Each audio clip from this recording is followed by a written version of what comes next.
We're here to define what a man is, right? Responsibility creates struggle, struggle creates strength, and strength creates structure. How many people care about what people think about them? Be honest. As a man, you got to be able to protect not just yourself, but your family. When we talk about being a man, it's your behaviors. But I don't say any of this to brag. I don't say any of this to gloat my life up or I'm better than anybody. I start crying. I'm like, why am I crying? And so what I realized was, you put yourself in a target-rich environment. You are the only woman that paid for a ticket to come to this event. if you're trying to teach your daughter to be around a certain man and you're not that man yourself, she gonna choose you. Hey, let me not touch this nigga. He too clean. Where is that on you? It's not on me. It's not on you. The only reason why it's not on you is because you didn't choose it. Find the women who can actually help you build. And here's some deep game for you. You don't have to have sex with all of them. Since 2016, I've been following Lucario and Miles. Y'all changed my life. Followed by Uncle Ram. So ever since then, I've been getting a little bit of too much ass at times. You know, as a man, there's a balance to it. Your purpose and pussy. And the heavier your purpose. Even if you lose the relationship, you don't lose yourself. And that's the most important part.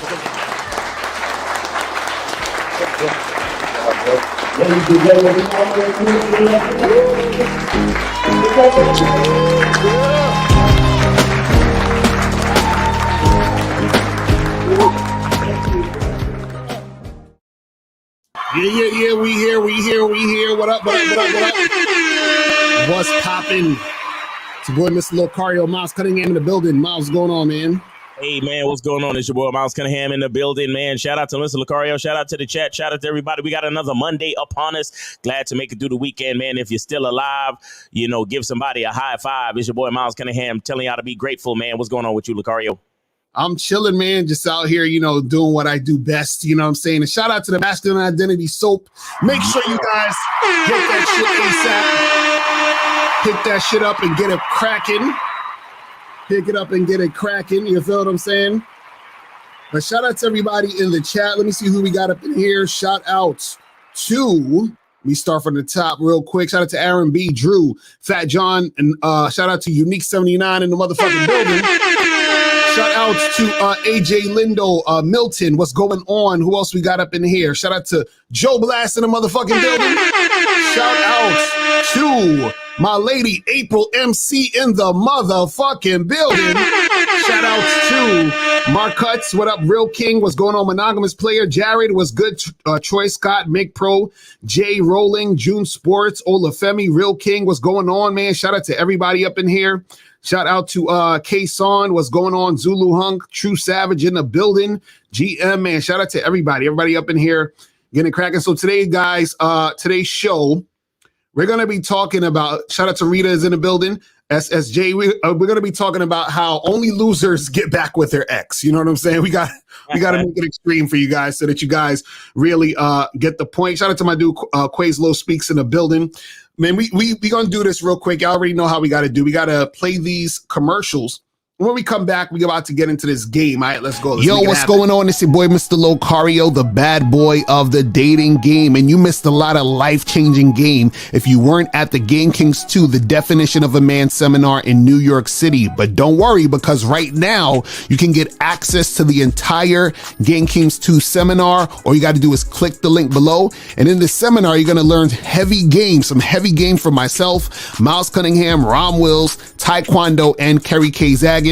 We're talking about manhood, confidence, attracting women, and much more. So click the link below right now so you can get your copy today.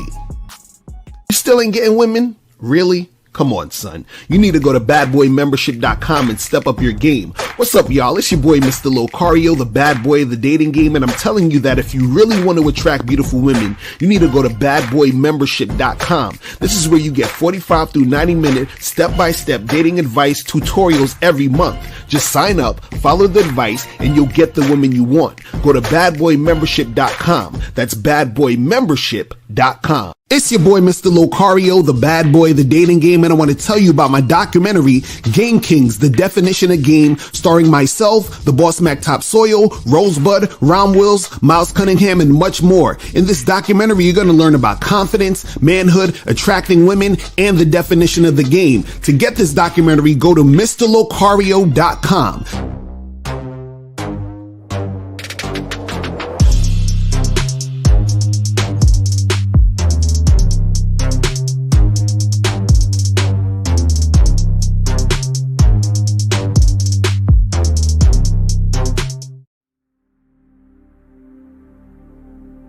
Some people think you need a sports car to get what you want. Some people think you need $1 million. Some people think you need looks, status. The only thing you need is what they can't get unless they come straight to you. And that's your identity.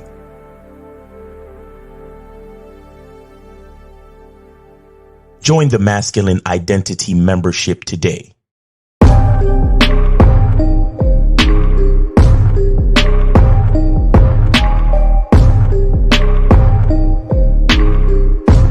MasculineIdentityMembership.com. Masculine Identity Soap. This luxurious, quality, high lather, high moisturizing, all natural bar soap has been handcrafted with care and consistency to provide a quality cleansing experience for self-care, focus, and productivity. Specially formulated for cold showers. Stay clean, gentlemen. Masculine Identity Soap.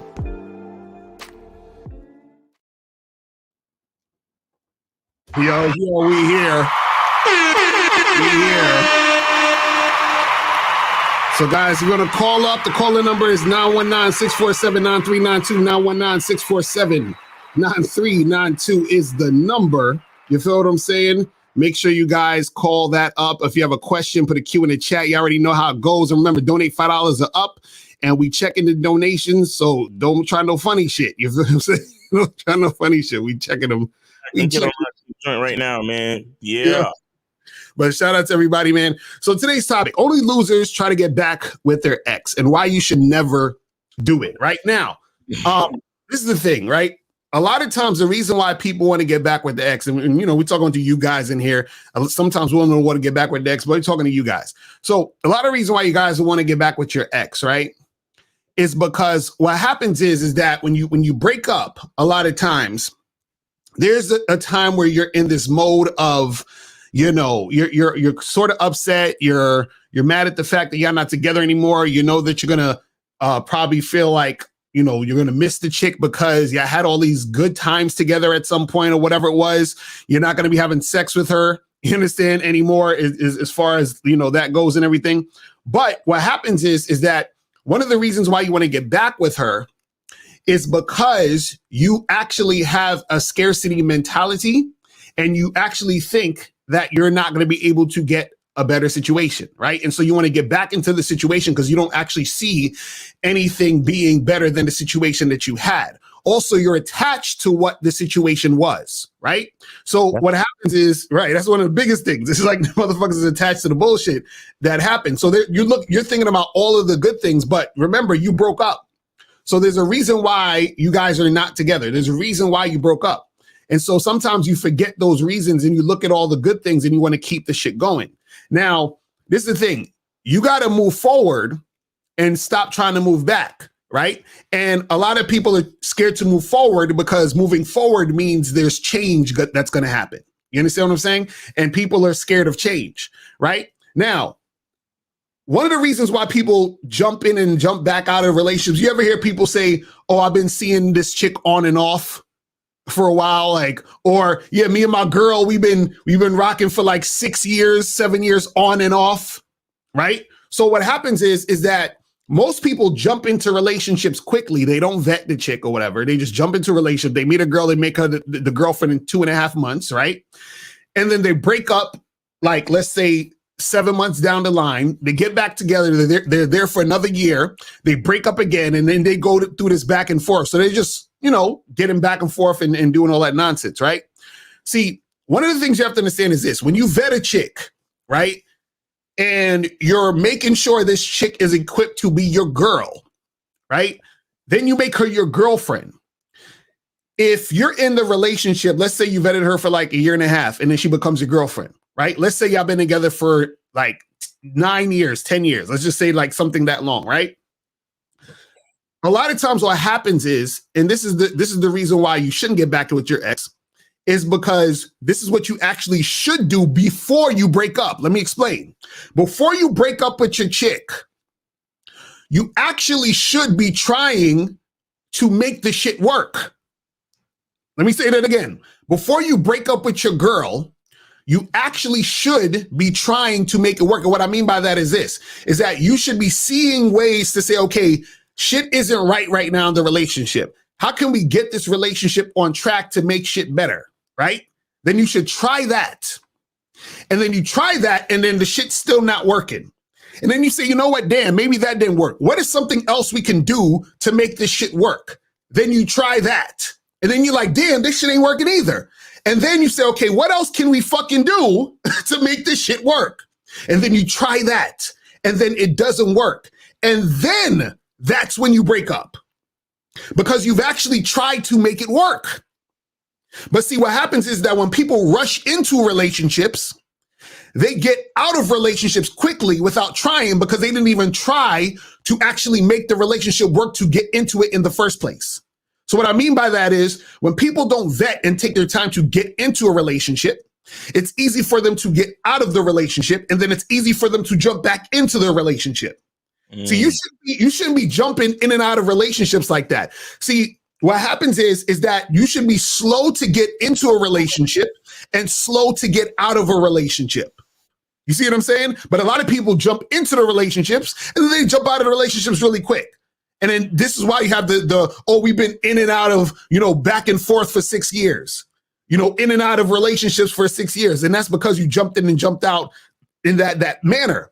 But if you took your time to vet a chick and made sure she was on point, and then y'all are in the relationship, what's going to happen is that if you see it going down a path that's not good, then you say, okay, let's try to fucking make it work.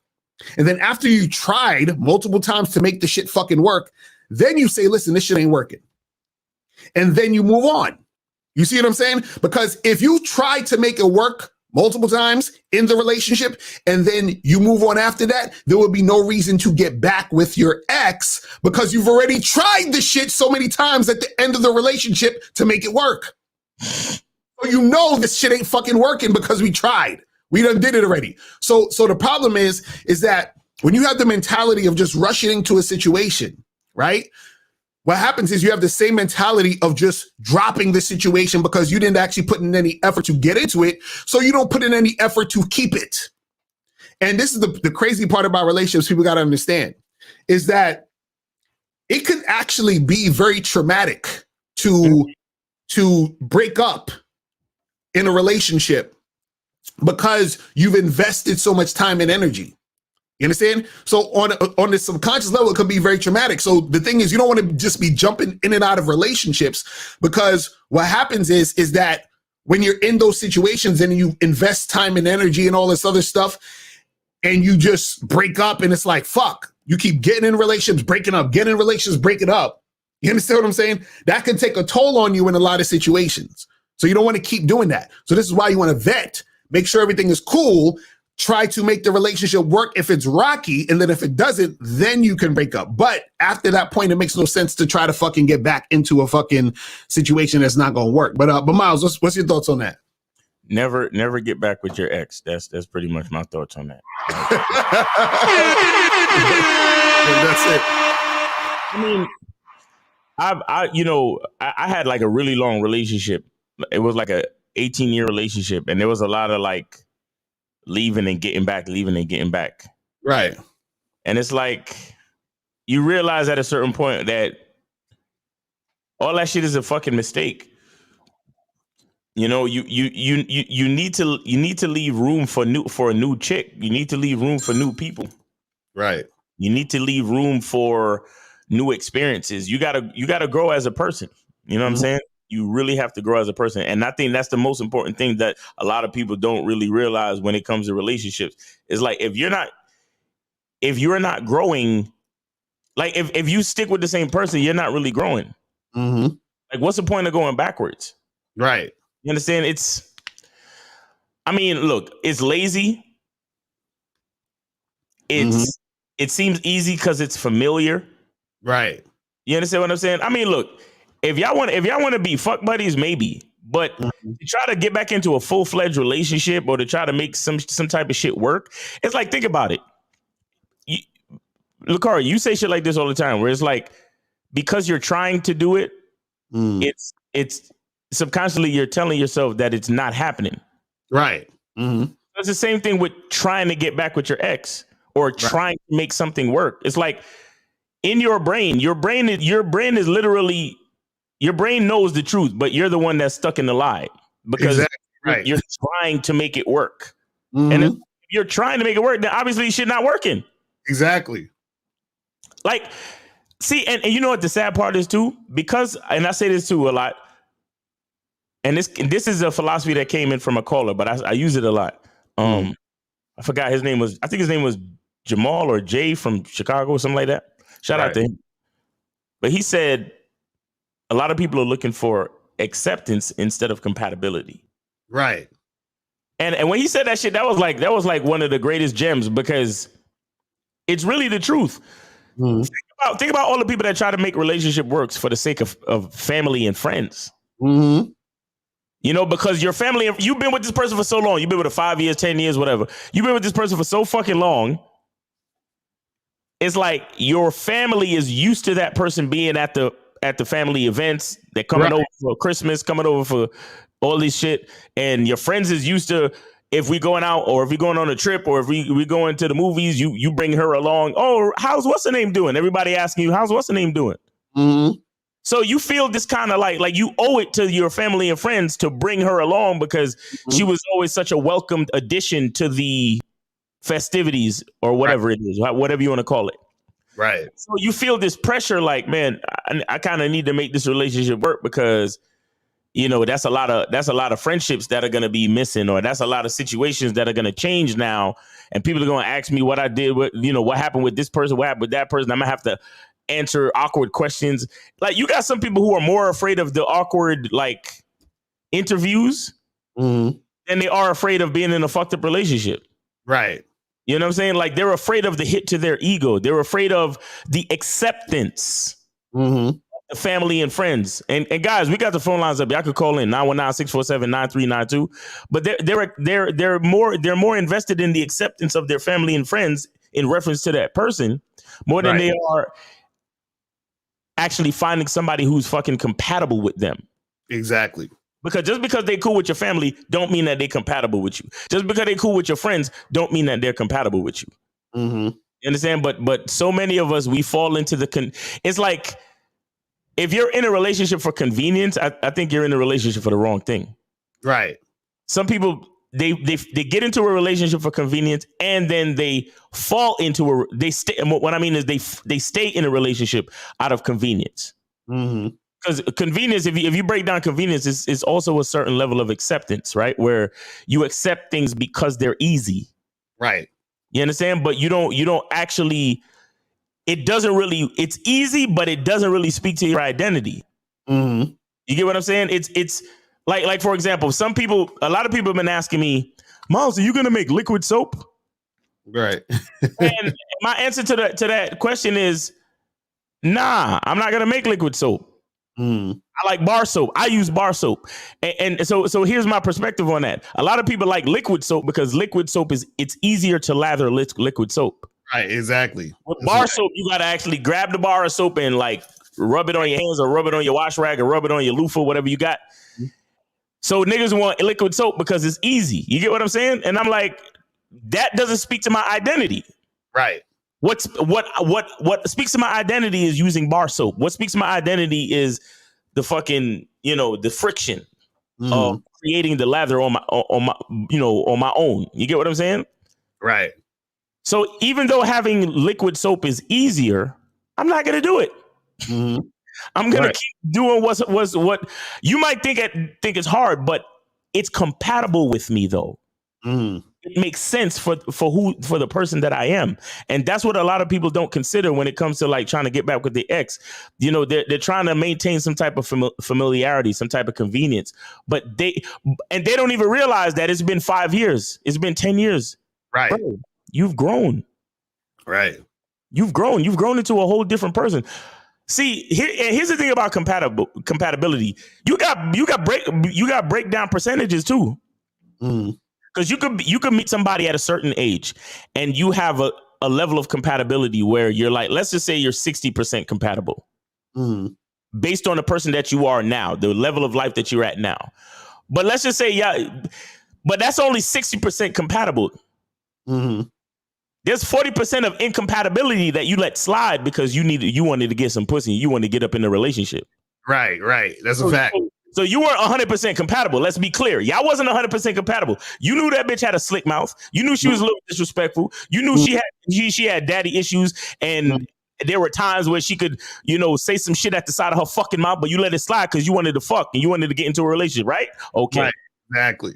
But that's when you was at a certain age. Now, you've been with this woman 10 years, 15 years, and now you've been listening to Lucario and Miles for the last 10, 15 years, and we've been telling you, listen, work on yourself, value your masculinity, blah, blah, blah, blah, blah. And you've been actually making progress in life and so on and so forth, right? So you got with this chick when you were 25. Now you 35, damn near 40. And that 40% of non-compatibility has now become 80%. Because both of you have grown, and she's grown more into what she always was, and you've grown more into what you've always was. Right, that's a fact. So she's grown more into the type of bitch that's gonna say slick shit at the side of her fucking mouth. The same shit that you let slide 10 years ago. Right. Or 15 years ago, whatever it was. You get what I'm saying? So now somewhere along the way you break up. But the 10 years of familiarity got you wanting to go back. The ego of it not, and that's another thing too. There's an ego factor of the relationship not working out. Right, exactly. I was just about to say that. That's a fact. Because you feel like a failure because it didn't work out. Like, we were so good together. Oh my God, but it didn't work out. You know what? I got to do something. I got to change. I got to make it work. But like I said, both of you have grown, and that 40% of non-compatibility has grown into 80% of non-compatibility. You still trying to let shit slide to try to get back into the situation. And it's like, no. Right. Let me tell you guys, listen, God don't make no mistakes. Nature, God, whatever you want to subscribe to, it really don't make no mistakes. Things happen the way they're supposed to happen. As long as you're still alive, it happens the way it's supposed to happen. Whether it's to teach you a lesson or to take you to your next level.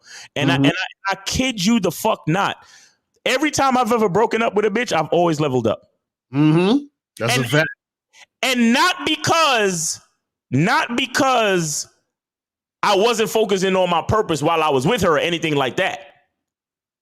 But it's just that even to say after I broke up with one and I got with another, I've always leveled up. Always. Because the person that you are attracts another compatible person. So like I said, you've been with that person for so long, and there was only 60% compatibility. But then you get with somebody else, and then you starting off with 80, 90, 95% compatibility. So that person is actually speaking to you. That person actually does things to enhance your fucking life and to get shit done. And they see you. Not only do they fuck with you, but they see your next level, and they help you to get to that next level. Right. That's a fact.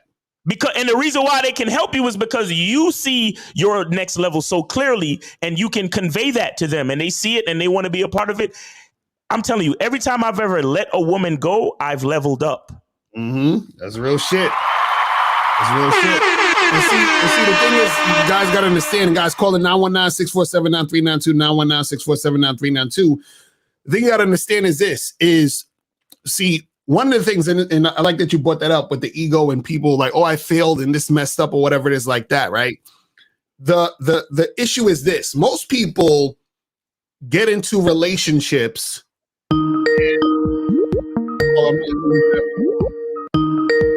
6108, and don't forget your talking point, Lucario. The ego and relationship. All right.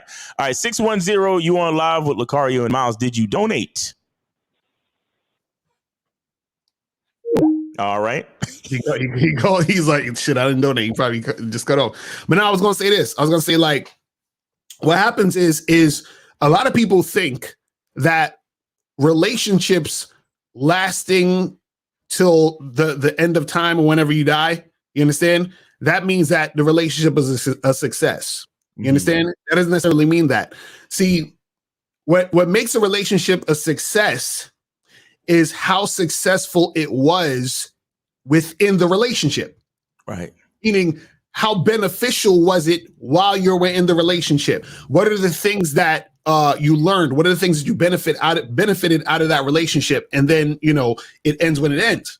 So the problem is that people are looking to stay in or be in the relationship as far as time is concerned, right? For that to be the measure of success in a relationship, or that being a good relationship, versus actually just enjoying what the relationship was, and experiencing those moments. So the problem with it is this is why people want to get back with their ex, is because, one, like you said, it's the ego thing. Like, I don't want this to end, because if it ends, I fucked up and I'm messed up and it failed and all this other shit. Right. So I want to get back with them so that doesn't happen. But also I want to get back with them because of the comfortability that was there. I want to get back with them because I wanted to keep going, because I needed to be a longer relationship so that I feel like I haven't failed, and all that other goofy shit.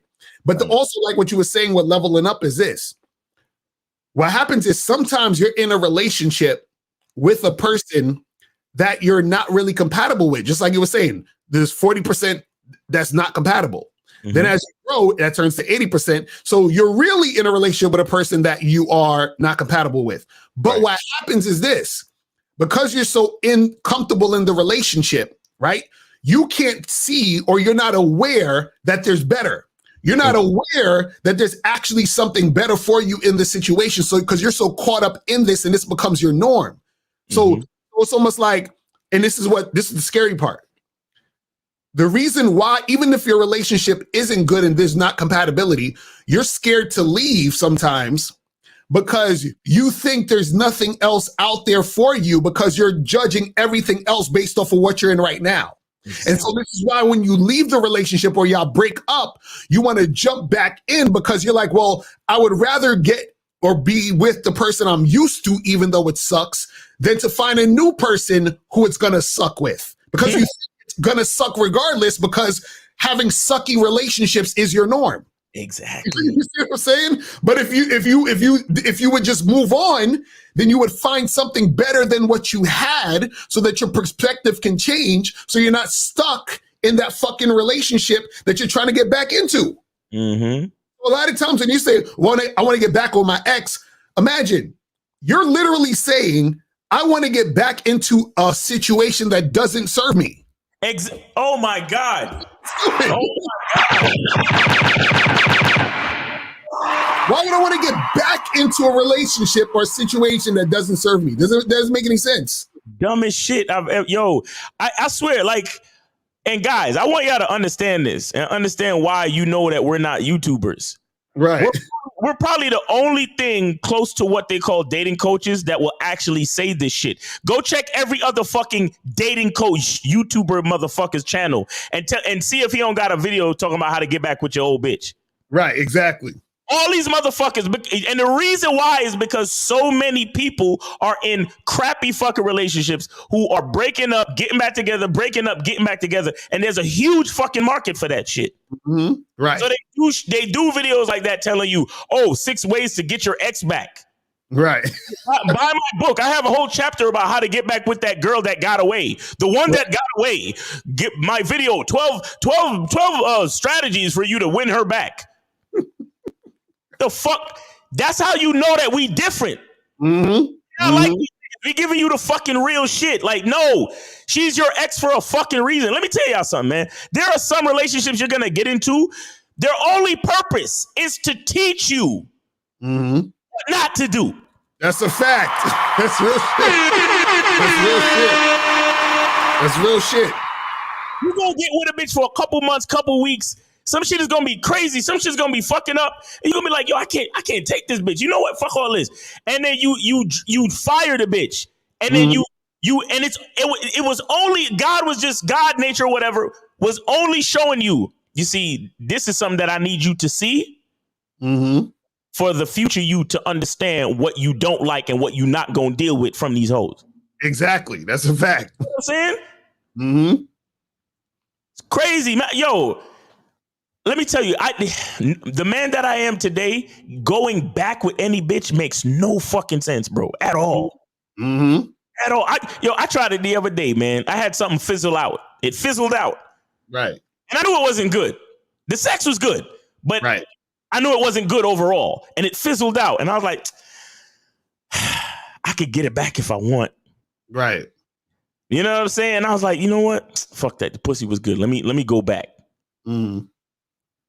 And after going back, the pussy wasn't even that good. And I mean, no, the pussy was what it was. It was still good. Don't get me wrong.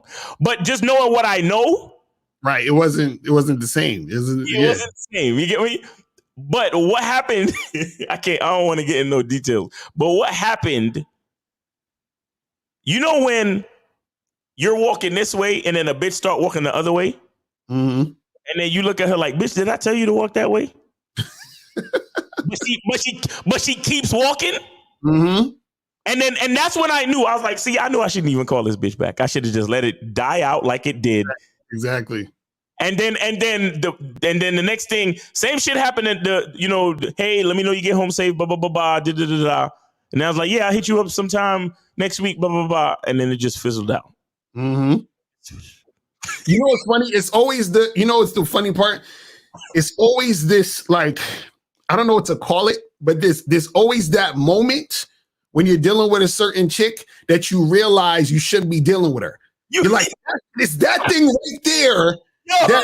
And it's like you almost like push it to the side or it slips your mind sometime, but then it always comes back to that moment where you're like, I don't like you. You understand? It's this right here. And so that's what you got to think about when you're talking about when to get back with your ex. Is that thing. That you know you don't like. That you know that is just like, what the because it's one thing like this. See, there's levels to it because no gonna be perfect. I'm just let y'all know that right now. Ain't no chick perfect out here. You understand what I'm saying? And you're not perfect either. And when I say perfect, you know what I'm saying? I'm saying in the sense of like, there's nothing that's gonna be, this 100% thing. Because even I was watching this video by this chick on YouTube named Till Swan. She does like a lot of like spiritual stuff. She was saying that basically, and I agree with her with this. She said that in relationship, because there's like yin and yang to life and to existence, whatever. There's always gonna be some form of conflict in a relationship, and when you say conflict in the sense of, I'm saying this real quick, not conflict in the sense of like a bunch of negativity and craziness, but because that person is not you, and because you're in that relationship, there's gonna be times they're gonna say something to do something that's like, what the fuck, like whatever, right? There's always gonna be that. That's fine, but there are things where where you're with this chick. And it's something disrespectful, something fucked up, something ridiculous that occurs, and you feel it in a pit of your stomach, and you're like, I don't like that shit. You know what I'm saying? It's usually the thing, or it could be a few things like that bubble up, and that's when the breakups start happening because that is the thing. And then that's the thing that you got to remember when you're trying to get back with her. Like, no. I remember this is the reason why we with each other. That should be hitting you in the face like, oh. But anyway, 619, you're on live with Lakari and Miles. Did you donate? Of course I did, yo. All right. Where? I I donated to both of y'all on Cash App. Well, that's it. We got it. Appreciate it, brother. Appreciate it. What's up? What's going on? All right, name, age, city. What's up? Yeah, you know me, Mr. Miles, but it's Jay, 24, right. and from San Diego. All right, San Diego. All right, what's up, man? What's on your mind, bro? Yeah, man. This topic, I relate to this topic so much. I actually had a coaching call with you, Miles, about this because I tried to get back with my situation, not a relationship, but a situation. Mm-hmm. It was super toxic. Mm-hmm. From the first day I met her, I knew she didn't like me because she was giving me the stupid ass stink eye, stink face. Right. But I was just like, the little voice can make like, okay, well, I don't want to do anything. I don't got anything else going on, so I might as well just hang out. Right. Yeah. So that's what a lot of guys say to themselves. Don't feel bad. Yeah. Right. Well, let's make this into a question. How can I stop beating myself up, man? Because I'll to give more context, I watched y'all's videos, and I know you guys, all of you guys, the Real Game No Theory panel, all of you guys are like, juiced up with game and all that. And I listened to some of y'all's talking points, and I'll literally think about that situation, and I'll be like, damn, man, I really let a lot of stuff happen that I know I didn't approve of slide. But I write in my gratitude, Mr. Mouse, I write in my gratitude journal, I'm like, I'm grateful that these things happen because it taught me what not to do. Right. The next time I'll try to keep myself up with that mindset. Just early, I don't want to keep rambling, but just early today when I was walking my dog, I had one of the Mastermind identity programs up. I'm not going to steal the game, but you mentioned how important struggle is. I'll keep it at that. Right. So I'll just be like, it was important. Speaking for myself, it was important for me to go through some of the bullshit that I went through in order to appreciate the good shit that I'm going to receive. Right. Exactly. With all the work that I'm doing. So the question is, how do you stop from beating yourself up? Mm-hmm. Okay. So why are you beating yourself up? I did a lot of bitch ass shit. I allowed a lot of disrespect, and instead of cutting it, I tried to cut it off. Like how you said, I tried to cut it off. All right, stop, because you will ramble. So, so you're beating yourself up because you let a lot of bitch ass shit happen in the past, right? And I did a lot of insecure stuff. Yeah. Okay. Now, when you did those things, did you know what you know now? Not necessarily. Okay, so that's what I'm saying. A lot of people look at, a lot of people will live their life with regret. A lot of people don't forgive themselves for making mistakes. But you have to remember that we're growing and we're learning every day. So the person that you were that when you made the mistakes is a more educated person than you were today than you were then. You understand? So why beat yourself up? Because yourself is yourself in the present moment. Yourself in the present moment knows better. So why do you need to beat yourself up? Now, if the same exact situation happens again and you do the same shit again, then we realize that we have an issue that we really need to fix. Because the definition of insanity is doing the same thing and expecting different results, right? So let's just say if you get into another situation with a woman or another relationship with a woman or whatever, and you allow disrespect or toxic behavior from that woman or whatever it is, and you still continue to do it exactly the way you did it years ago, back when you didn't have the information. Now we have to question your brain, and we got to go talk to a therapist or some shit. But unless you can tell me that recently you've been talking to a woman and she's been disrespectful to you and you allowed the disrespect just like you did all them years ago with that other chick, unless you could tell me that, there's absolutely no reason to beat yourself up. If anything, you should be celebrating yourself a little bit more because you're on the path of enlightenment to realize why you should never let that happen to you again. Yeah, real talk. All right. So, I mean, does that answer your question? It answers my question.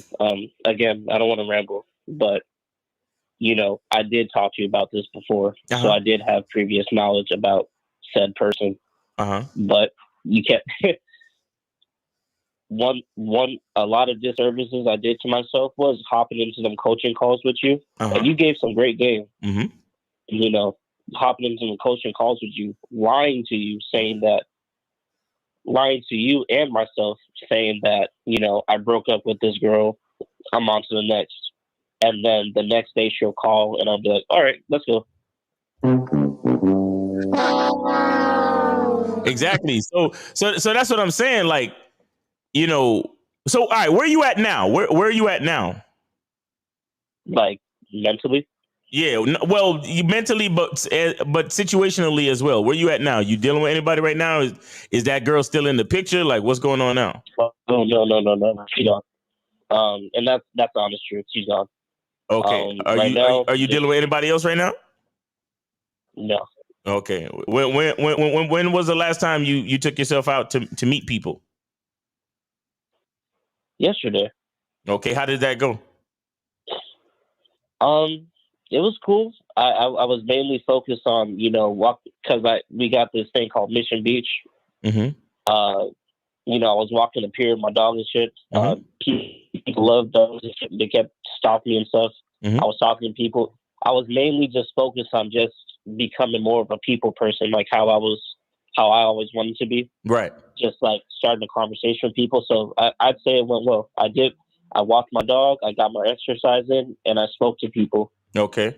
Did you see any attractive women that you might have wanted to see again? On the real, no. Oh, okay. Okay. Well, it happens like that sometimes. So just keep your eyes open. Keep your eyes open. Keep doing what you're doing, because that's actually a good practice to go out, meet people. Because that's really what it's all about. A lot of these idiots call it cold approach and all.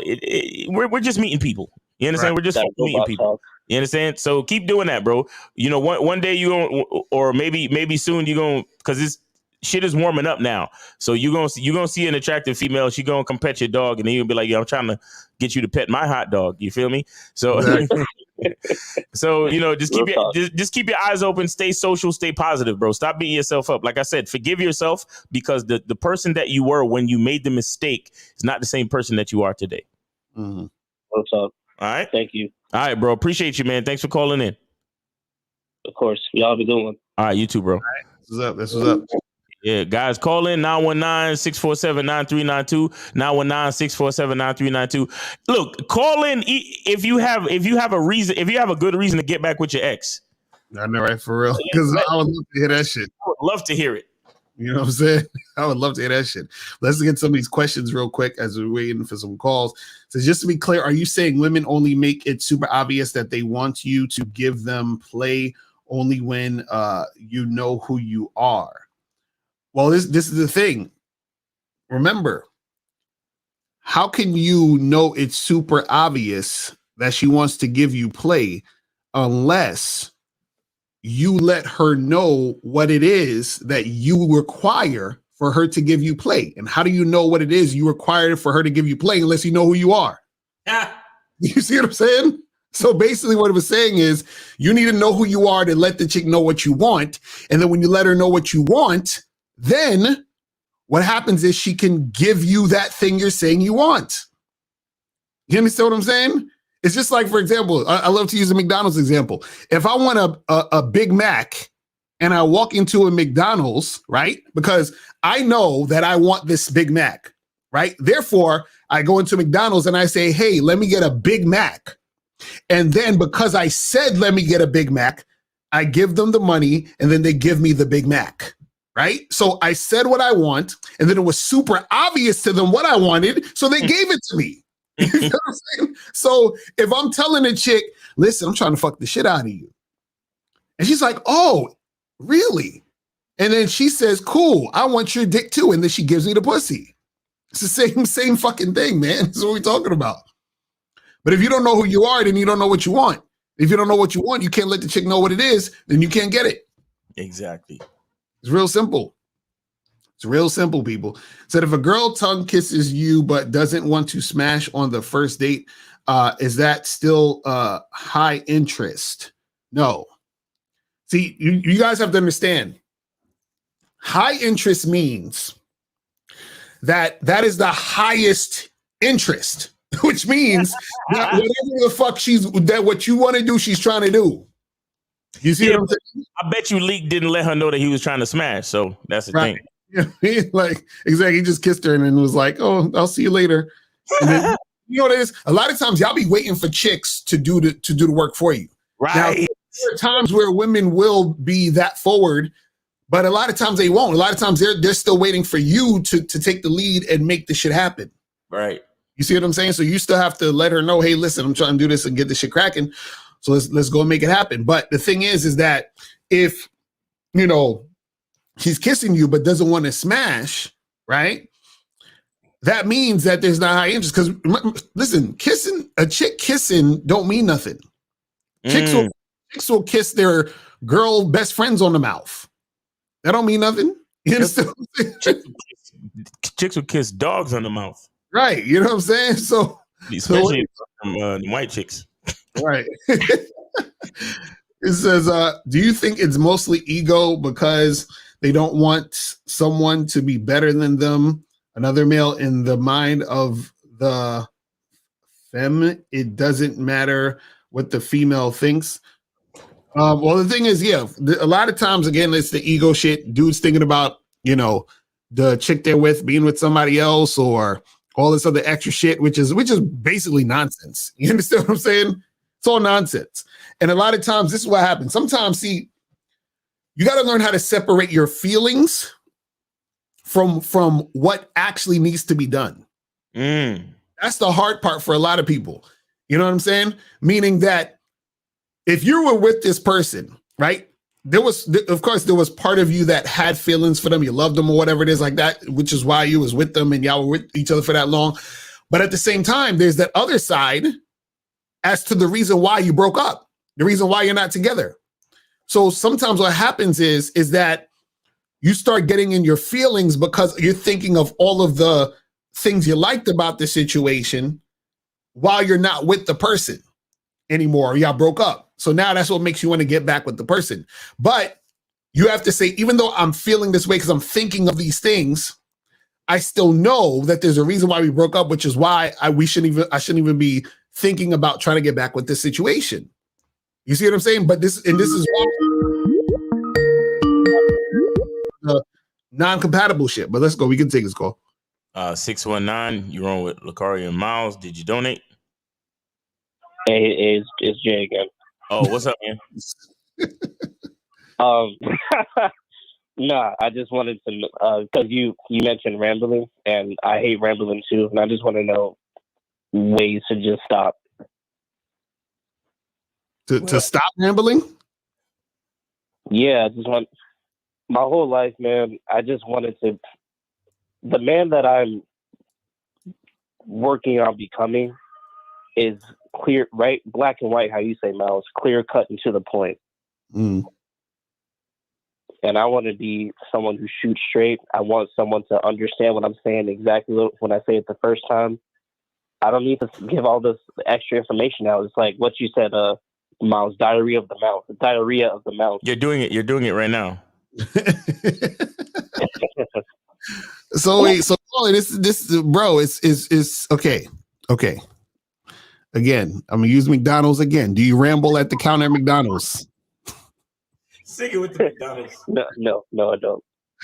Exactly. So it's the same concept, bro. The same way you just place an order is the same way you talk when you're dealing with women. The same way you communicate. Just listen. This is what it is. This is what I want to make happen. See, this is the problem. The problem is the reason why you ramble is because you are not comfortable with yourself. Exactly. You're not comfortable being yourself because this is what rambling is basically saying. Rambling is saying, I'm saying a lot of things because I'm not comfortable making anything definitive, because if I make something definitive, then you are going to take me on what I say.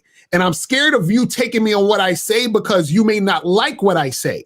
So I'm rambling to try to come up with something I think you want to hear.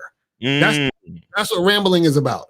You see what I'm saying? You're you're all in these thoughts because you're trying to find the perfect little things to come up with or express or to say. And that's because you're not really comfortable with who you are and what you're about, which is why you're rambling. You see what I'm saying? That's where it's coming from. And that also comes with overthinking. Did you watch the overthinking video on the masculine identity? Yeah, I watch it just about every day. Okay, yeah. Well, you have to. Do you read books? Mm-hmm. Okay. What was the last or what book are you reading right now? Never Split the Difference. Negotiating as if your life depends on it. Okay. By Chris Voss. Okay, so there's something to be said about articulation, right? You have to get used. Do you write? That's the other thing I was gonna say. Do you write? Other than my gratitude journal, no. Okay, try writing, and what I mean is, if you have something in your brain, write it down, okay, and then. Let's just say you used 15 words to say, you wrote down 15 words to express an idea. Figure out how to say the same idea with 10 words and so on and so on. You get what I'm saying? So see if I could just dumb down what I'm trying to say. No. Okay. You're trying to be concise. No, listen. We're not talking about dumbing down and we're not talking about simplifying. We're talking about expressing a complete idea with less words. That's all. I didn't say anything about dumbing down or simplifying. There's like even I said this to you guys on previous streams. Instead of saying Lucario's shirt is not white, you say Lucario's shirt is black. So see, look, Lucario's shirt is not white. That's 5 words. Lucario's shirt is black. That's 4 words. I didn't dumb anything down and I didn't simplify anything. I just used less words. Do you understand? Understood. Okay, so the point is to be more direct to get to your point. And a lot of overthinking and rambling has to do with using a lot of negative words. Mm-hmm. Just like the example I just gave about, Lucario's shirt is not white. Right. Who gives a fuck? But what is, let's focus on what is. And that's what a lot of overthinkers don't do. You don't focus on what is, because here's the thing with a lot of overthinkers. Once you guys get to the destination, you have to actually face yourself in the mirror. Right. So instead of getting to the fucking destination, you want to keep listening. You want to keep talking. You want to keep going over your problems. Because if you keep going over your problems, you get to live in the comfort of trying to fix your problems. But when you fix your problems, you actually have to be the motherfucker that comes with the problems already fixed. That's too deep. They're not ready for that shit. They're not ready for that shit. Because their identity is caught in being the person who has the problems. So, and the person who overthinks. So this is why even when you get to the point of where you should be, you're still overthinking, because that's who I am. I overthink. Well, I'm here now, but what about, maybe I could have gotten here 5 minutes earlier, but maybe if I stay here now, the blah, blah. It's like, chill the fuck out. You understand what I'm saying? So that's the thing. It's like, see, again, it's really with being comfortable with yourself. You understand what I'm saying? It's about being. See, overthinkers do a lot. It's more, they're doers. They're like, do this. I got to do this. And it's like, yeah, there's a time to do shit, but then there's a time you got to understand being. You understand what I'm saying? And so when you're being, what happens is that a lot of times you actually understand what you're about, and then therefore it's easier for you to convey what you're trying to express. Mm-hmm. The rambling is because you're thinking so much, because you're doing so much instead of just being. Mm. And the thing is, you're scared to be because you don't think people are gonna like who you are. This is coming from a thing of being scared of what people are going to think about you, which is why you're tiptoeing. This is why a lot of times when guys be talking to women, instead of just saying to the girl, hey, give me a number, right? They'll say, hey, so I was wondering, if it wouldn't be too much to ask, or if you weren't busy later on, maybe that we could, like, what do you do? Why you gotta say all that shit? Just, put my number in your phone. You see what I'm saying? But the reason why you don't want to just say that is because as soon as you say, put my number in your phone or give me your number, what can she say? No. So you're scared of hearing the no, so you want to ramble to get up the courage to get to the point where you were going to say the thing anyway. You're going to get there anyway. You're going to have to say it at some point. So what is all this extra shit you're saying? Exactly. You know what I'm saying? Like, the thing. It's like they do all of this extras running around and shit. It's like, that's why dudes be trying to build rapport with chicks and all that other shit. This is why guys be like, well, you should talk to her more and go and, get her more comfortable. And it's all of that bullshit because it's like, you're just scared to let them know what it is so that they can respond how they need to respond. That's what it's about. Does that answer your question, Jay? Yeah, you guys put that really well. All right. All right. Appreciate you, brother. Appreciate the call, man. All right. Take it easy. Take care. All right. All right. I almost hit the leave button. Shit. I was going to. So guys, call up 919-647-9392, 919-647-9392. So this one says, Mike D says, what if you found the one but screwed it up because you took your significant other for granted? Oh my goodness. Listen. Understand this. If where do you get? Exactly. If it was the one, then you wouldn't have screwed it up. Because see, this is what you gotta understand. Wait. This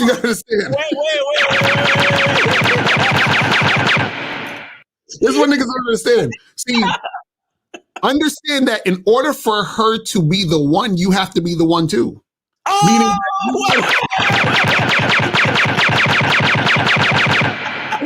let me explain to y'all what I learned. This is the craziest shit that I learned. Yo, niggas on rapid fire today. This is fucking crazy. Goddamn. Craziest shit that I learned about relationships. And some of y'all might not get this, ever. And some of y'all might get this in 5 seconds when I talk about it. And this is the thing. This is what I learned. And I credit this to me fucking a lot of women, being in long-term relationships, to me interacting with a lot of different women and all this other stuff, right? What I learned in relationships is that all of the fucked up shit that happened was 832. Hold on. All of the fucked up shit that happened. Go ahead. Right. All of the fucked up shit that happened was my fault. And what I mean by that is this, right? And this is what I noticed. When you're in a relationship with somebody, right? This is always going to happen, guaranteed. You're going to get used to them. You're going to take them for granted. You're going to, just kind of be on some whatever shit sometimes with this person because they're always there. You understand? And so what happens with that is that you sort of, you sort of don't realize, or you sort of like just be on some, they're just whatever. So you look at them as just on some whatever shit. And then what happens is that whatever shit, that taking them for granted and all that other stuff, that causes a rift in the relationship because you're not actually being grateful for what you have. Right. You see what I'm saying? So now what happened is that I realized over time, and this is the confusing part, because a lot of people think that a relationship is supposed to be roller coasters and rainbows 24 hours a day, 7 days a week. But that's not the reality. The reality is that if you're actually being on point and the woman that you're with is on point with you, you have to be grateful for that and be able to be consistent with keeping that going. You see what I'm saying? So what happens is that every time when I started to recognize, and consciously I recognize this, every time I recognized when I took my girl for granted, I had to stop myself and say, yo, I turned taking her for granted to being grateful. You know what I'm saying? So, but a lot of people are not going to get that because most people are in relationships right now. They've been with their girl for like 6, 7, 8, 9 years or whatever, and they're literally taking her for granted right now. And what's going to happen is him and her are gonna break up. And then what's gonna happen is that he's gonna reflect on his relationship and be like, damn, I realized there was some points where I was taking her for granted. And then when he gets into his next relationship, what he can do is he can recognize the fact that he took his last chick for granted. And then he can say, okay, I'm not going to do that again with the new chick. So when the new chick is actually showing me love or she's actually being on point, I'm going to be grateful for that instead of take it for granted. Exactly. And so that's the problem with a lot of relationships is people take shit for granted and they just sort of like ignore all these different things and they get so comfortable in the shit and they started treating the shit like it's whatever. And then they continue that cycle over and over again until they realize like, oh shit, I've been fucking up all this time because I wasn't being grateful. Right. And that's very important. Got to be fucking grateful in the shit. So this one, when he's asking a question, what if you found the one but screwed it up? The reason why you screwed it up because you weren't the one. You have to be the one first to find the one. You understand what I'm saying? You have to be. It's impossible for you to find the one if you're not the one. You see what I'm saying?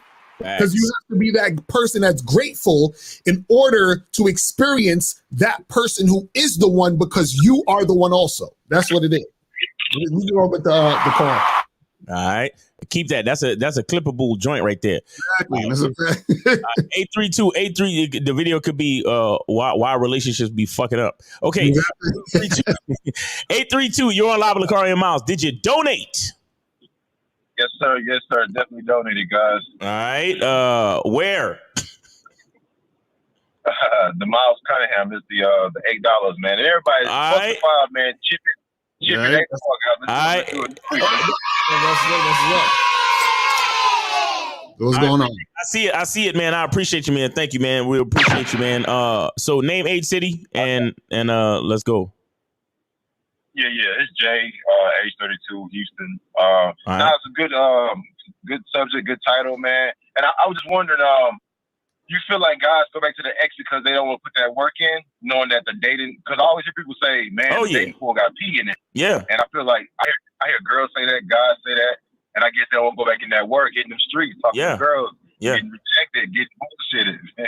Yeah, it's work, man. It's work. Niggas is lazy. Niggas, because you got to remember, niggas, you've been in a relationship for a while. Your ego has been in a very comfortable place for the most part, right? Because every time you go out and you see single niggas, you like, oh, look at them niggas. They got to go holler at bitches. I'm good. I got my bitch right here. Like, I'm good. And you've been on that for a couple of years, and now you ain't got no bitch. Now you back in the streets with these niggas. It's like, fuck. Like, I got to get back to this bullshit. I got to get back to hollering. I got to get back to bitches talking about they don't give out their name and their number like that and all of this bullshit that bitches be saying. Oh, man, I got to deal with this shit again. Fuck. Exactly. That's a fact. So niggas would be like, yo, let me try to get back with my ex because I don't want to deal with this shit. Exactly. Yo, exactly. I know a nigga that is literally married to a witch right now because he didn't want to go back out in the dating market. Nigga, I'm talking about like this nigga punched his hands through walls, through a vase, through fucking, bleeding, domestic, toxic shit. Mm-hmm. And nigga, how about the nigga who was hiding out at my house for 3 weeks? Mm-hmm. Hiding from this bitch, right? And then turned around and then married this bitch. You want to know why? Because he didn't want to go back out into the fucking dating market, homie. Exactly.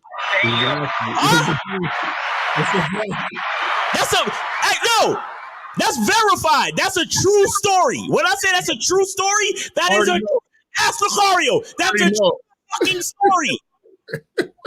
It's sad too. Sad, my nigga. What? Mm-hmm. Fuck. Yo. Y'all know how women be saying, when I hear him, I can't breathe. Y'all think guys really can't breathe when they ex, man? You really think it's like that out there, man? Now, for some niggas, bro, yo, let me tell you, bro, getting rejected and all of the things that come with trying to find somebody, a lot of niggas is not built for it, bro. Mm-hmm. A lot of niggas, bro, all this game shit we talking, bro, seriously, we trying, but we're not gonna save half of y'all niggas. Yeah, because like, for example, like this chick's where, like, you know, like a nigga, he meet a chick and let's say he smash and he feeling her. He not prepared for that chick to text him and say, hey, I was actually been seeing this other guy and we're trying to be in a relationship. So I think, you know, I'm going to have to move on. That nigga will cry his eyes to sleep because he thought he found the one. He's like, but like I'm telling you, and this will happen. Like you'll meet a chick, you hook up with her, and then the next day or the next week she hits you up talking about, oh, actually I'm in a relationship right now. And niggas will feel hurt over a chick they fuck once. Cause she bad and he thought that was gonna be his next woman. You feel what I'm saying? Or he might be hooking up with a girl that he really likes. They've been hooking up for like 2 months, and then she just ghosts him. And then he feels some type of way. You know what I'm saying? So it's a lot of shit that these dudes, they don't want to have to deal with. So it's like, and then when a dude is in a relationship, he'll put up with a bunch of bullshit because he'd rather be in that bullshit ass relationship than not be in any relationship. Because like what Miles is saying, is niggas don't want to have to deal with that. And this is why guys wife chicks up so quick. Oh God. They're like, man, I just want to, like, I want to get out of having to interact with women. So if she's here, she's cute enough.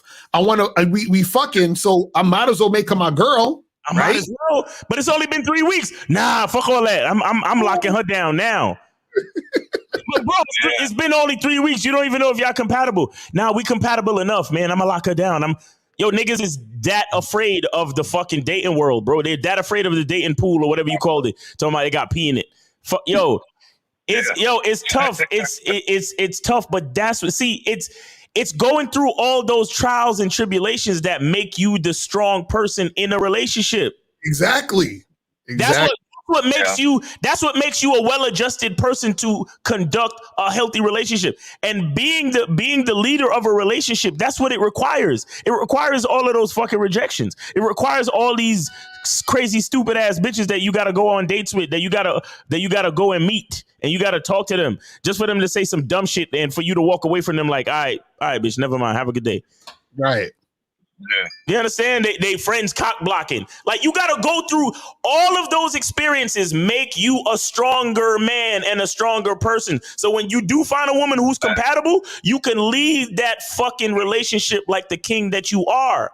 Right. You understand? Because you've risen to the level. Like, you've gone through all of the hardships. You've gone through all of the disappointments. You've gone through all of the fucking frustrations of dealing with these dumbass incompatible bitches. Right. You understand? Because remember, every bitch that is incompatible with you is compatible with some nigga somewhere. Exactly. That's why you really shouldn't hate on bitches and get all mad about being rejected and all that other shit. All she's letting you know is that, hey, we're not compatible. So you just got to move on. But these niggas be getting in their feelings, which is why they wife up chicks so quick, which is why they marry witches, which is why they deal with chicks that are not good for them, because they're so afraid to go back out into the rain, to go back out into the weather and deal with it. Nigga, when it start raining, tuck your collar up and open up your umbrella, bitch ass nigga, and holler at these bitches and stop being a pussy. That's what it's really about. But when I say that, I'm an unfeeling bastard and I don't know what I'm talking about. You see what I'm saying? No doubt. Because I've heard guys say things like, man, you know, my sister, my mom knows her. Man, I got to go back, man, and work it out. They keep asking me about her. Why she not coming to Thanksgiving? And I'll be like, bro, like. I was just talking about that. It's tough, man. I was just talking about that, bro. People feel pressure to stay with a person because they cool with your family and friends, and it's like, nah. Nah, I don't give a fuck. I'm the point of connection. Right. I got to deal with all of this. You only see them during holidays. You only see them during special occasions. I got to deal with this shit from a day to day. You get what I'm saying? Right. Exactly. That's a fact. And that's why when you be saying that's like bitch ass stuff, I be like, man, it plays a part, because if a woman cheated on you and you break up with her, and you're like, you know what, man, she didn't cheat on me that bad. He only fucked her for an hour. It ain't that bad. Maybe I should take her back. And I'm like, nah, nigga, let her go, bro. Just move on, man. But, right. I appreciate it. Y'all keep doing y'all thing, man. And this week, guys, fuck 5, man. Bring in 8 or more, man. Let's step this shit up. Yeah, you guys for real. The game. And I hate the fact that niggas be like, why should the game be sold? Like, if it's changing your life, like that alone right there is why it should be valued right there, man. Facts. Like, Exactly. No, and on a practical level, if me and Lucario had to go do a 9 to 5, could we be spitting fucking game to y'all niggas like this? Exactly. We couldn't. Exactly. So that's why you gotta pay nigga for his time, right? Exactly. Exactly. Cool, it's real simple. The thing is, the thing is, a guy will donate $1, but you give him the game and he get his woman back. And I'm like, damn, like the nigga gave you some insight that puts you in a position to go get your girl back and change your whole spectrum. Now she cooking you food, massaging you, and you think that's worth $1. But I get it, but it's like, come on now. Well, actually, see, the thing is, we would have gave him game to get a brand new bitch that would cook him food and rub his back. Right, exactly. We wouldn't give him game to get his bitch back, because if she left, then she left. Fuck that bitch, she done. Mm-hmm. But you know, respectfully, they may take the information, but you know what I'm saying, they may take the information and go back to the go back to the closet and get what they could do is they could take the information and improve on whatever situation they're currently in. But to say to go get somebody back, we're not gonna tell them to go get nobody back. Mm-hmm. That's a fact. You're gonna be like, fuck out of here. Yeah, she done. Respectfully. All right, guys, you gotta take care, man. Keep going, man. Yes, sir. Appreciate you, brother. Thanks for the call. Thanks for the donation, man. You know what it is. We appreciate you. All right. Yeah, you know, we gonna tell them to get a brand new joint to come in. You know, because again, it's about compatibility, and I hear a lot of dudes like everything about it is being vindictive and hating on women, and like I had a guy because I did a reaction video about women who cheat. Oh yeah, I saw that. That was a good video. Right? Yeah, appreciate it. And there was, and you know, it was a guy in my chat talking about, don't care about these women, just use them up. And I was like, nah, bruh. Ain't nobody saying nothing. I ain't saying nothing about that. Yo, these dudes be like on some revenge shit. Like everything is about revenge. I'm like, nah, bro. I'm like, don't be trying to get back at no woman. That's like that's like, come on, man. That's like trying to get back at a kindergartner. Like, for what? That's like a kindergartner call you a doo-doo face. You know, kids say some dumb shit. Like, ha, you a doo-doo face. And then you walk over to him and be like, well, that's why your mama's a bitch. Because you know what it is?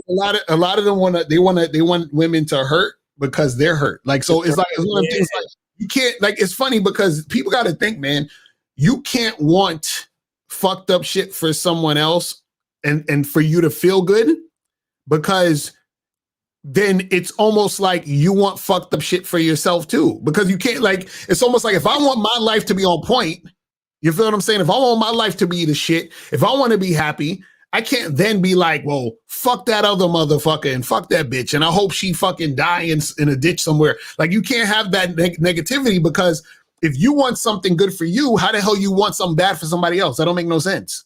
You see what I'm saying? Because then imagine somebody wanting something bad for you, right? You wouldn't want that bad thing they want for you to happen. So why would you want something bad for that person to happen? You should say, hey, I'm feeling fucked up right now. What can I do to feel better about my shit? Versus thinking you're going to feel better about somebody else being fucked up. That's not going to work. You see what I'm saying? It's really not going to work. I know on the surface, it may make you feel good. Like, yeah, I'm getting back at that bitch. Fuck her and fuck these women. And I'm glad that this happened. So you start to feel like you got even or whatever it is like that. But the problem is that when you have that mentality, right? That's the type of shit that keeps you in that mentality, keeps you depressed, keeps you upset, keeps you fucked up. You feel what I'm saying? You got to move beyond that shit, man. You got to move past that shit. Right. Man, you got to move past that shit. It's crazy. Are you ready? Yes, sir. We got a call? Yeah, 332. You on live with Lakari and Miles? Did you donate? What's going on? Yeah, I donated. Where? Venmo. Okay, we got the Venmo. Hold on, let me see. We got the Venmo popping. All right, hold on. What's your name, bruh? D. Okay. Who? What's your name on the Venmo so we can see that you donated? D is on it. Is it Dale? D-A-L-E, Dale? Yes. Okay, cool. We got you. That's like why y'all scared to say your name, nigga? Nobody knows y'all. Y'all fine. Yeah. Like you're a voice on the internet. Nobody's gonna hear, bro. You're gonna be fine. I promise. But go ahead. What's your question? Be low key out here, bro. What's your question, bro? Oh, because he don't want nobody to know that he calling in for game. Okay, we got you. Go ahead, Dale. Since you a fronting ass nigga out here in these streets. Oh man. Yeah, I got an issue right there. I remember I called you last week. I was the guy with the main chick and the side chick. And remember I was telling you that I was trying to make things work out with my main chick. Well, yet recently my main chick, she broke up with me, so I'm really trying to figure out how can I get over that situation, because I really want her back, but I know it's not right. So why do you want her back? I see potential in her. Potential for what? What happened? No, you said potential. Potential for what? What do you mean? Potential for what? So like as a wife. And why'd y'all break up? Because I was cheating. You was cheating? Wait, so the side chick, she didn't know about the side chick? She knew about it, but she didn't want me talking to her anymore. So I was behind her back. Oh, so you cheated. She found out you was cheating, and then you said you wasn't gonna fuck with her, and then you was fucking with her behind her back.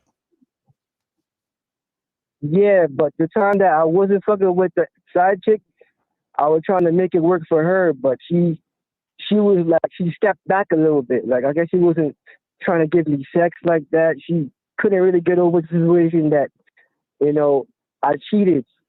So I would just go right back to the side chick until she would act, was ready to give me what I wanted. So like back and forth type of thing. Right. Well, see, this is the issue right there. This is the issue. Okay, let me ask you a question. Do you want to have side chicks? I don't, but the only reason why I do is because she's not giving me what I want, and I know. So wait, hold on. So wait. So the only reason you got the side chick was because your main chick wasn't fucking you? Yeah. Well, she was, but she wasn't fucking me like how I wanted it to. Okay, so that means you and your girl wasn't compatible. So why would you want to get with a chick that don't want to fuck you like how you want to have sex? Why would you want to do that? Yeah, how do you see promise in a chick that don't want to fuck you like how you want to get fucked? Because I know she's hurt right now because of me cheating on her. No. Caller. We didn't ask about her. You said you saw potential in her, correct? Right. Okay, so potential means you see a long-term relationship down the road. How do you see a long-term relationship down the road with a woman that is not sexually compatible with you? How do you do that? Especially when sex is such an important part of the relationship for you. Silent. Good question. Yeah, wait. That's a really good question, huh? Wow. Yeah. Oh, okay. And notice this is the funny part. So your girl, so when she wasn't having the type of sex you wanted, did you tell her this, or did you just cheat on her without telling her this? I told her that, but she told me that how she gets aroused by like other shit, like me doing the things that I'm supposed to do. Like what?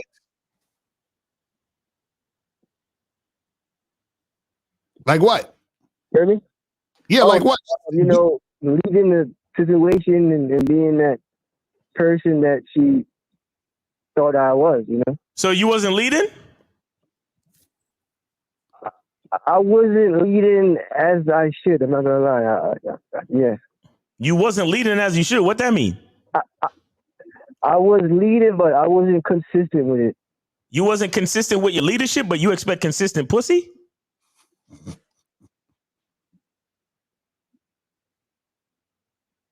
Hello?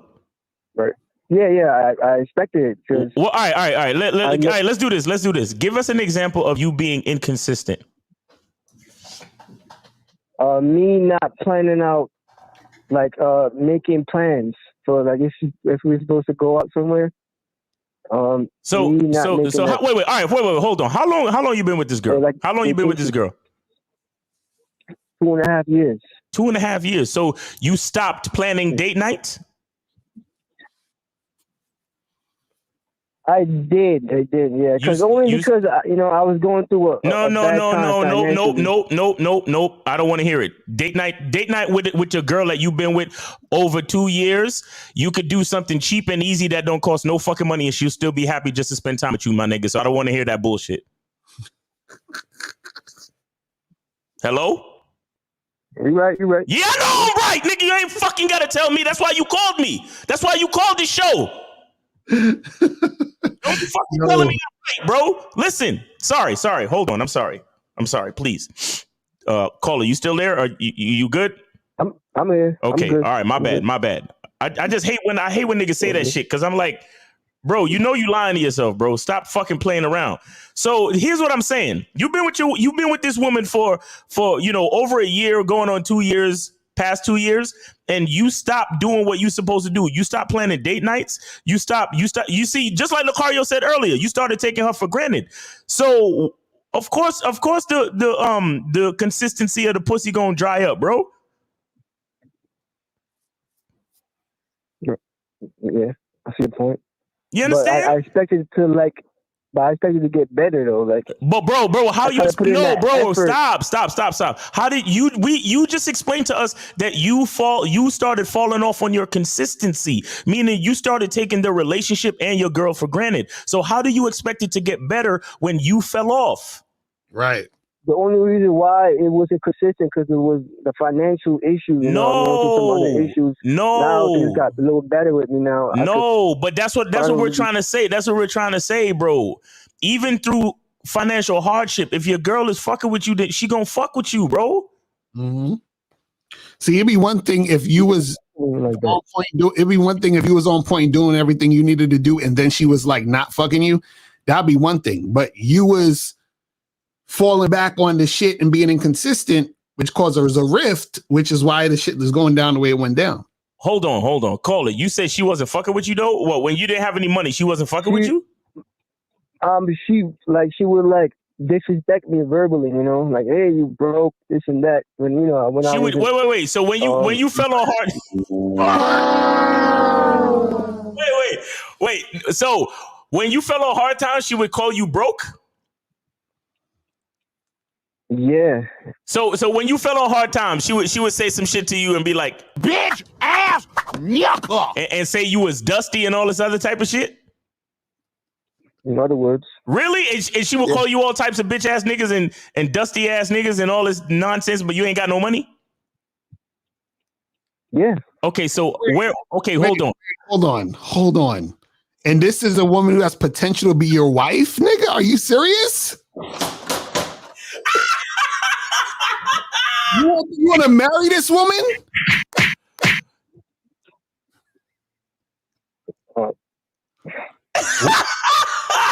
You want to stay with a bitch that disrespects you when you fall on hard times?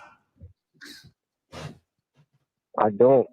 Oh, so why are we having this conversation about this bitch then? Why you don't just fire her and move on with your fucking life and upgrade your side bitch and get yourself some new bitches too while you at it? What's wrong with you, bruh? I probably have dependent issues on her, That's probably why. Did she help you out when you was in hard times or something? Not like here or there, but not really, like that, not really. So what do you owe her? Why the fuck are you putting yourself through this bullshit then? What do you owe this bitch?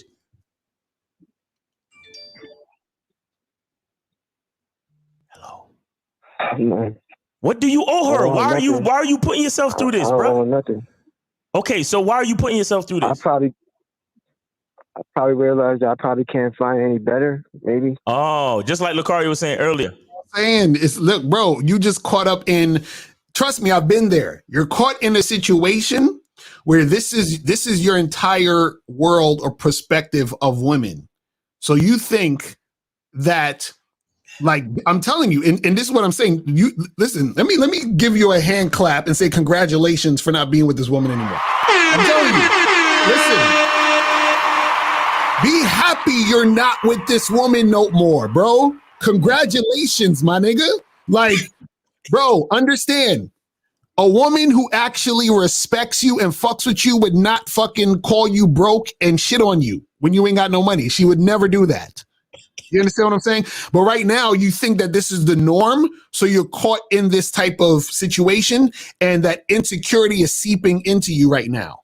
You see what I'm saying? Which is what, so you think you deserve this type of treatment from a woman, which is why you stay with a woman who treats you like that, or which is why you feel like this would be like white, because you said you want to get her back because she has potential to be a wife. Think about those words. You said this woman has the potential to be your wife, and she fucking shitted on you because you're broke. Wow. Crazy.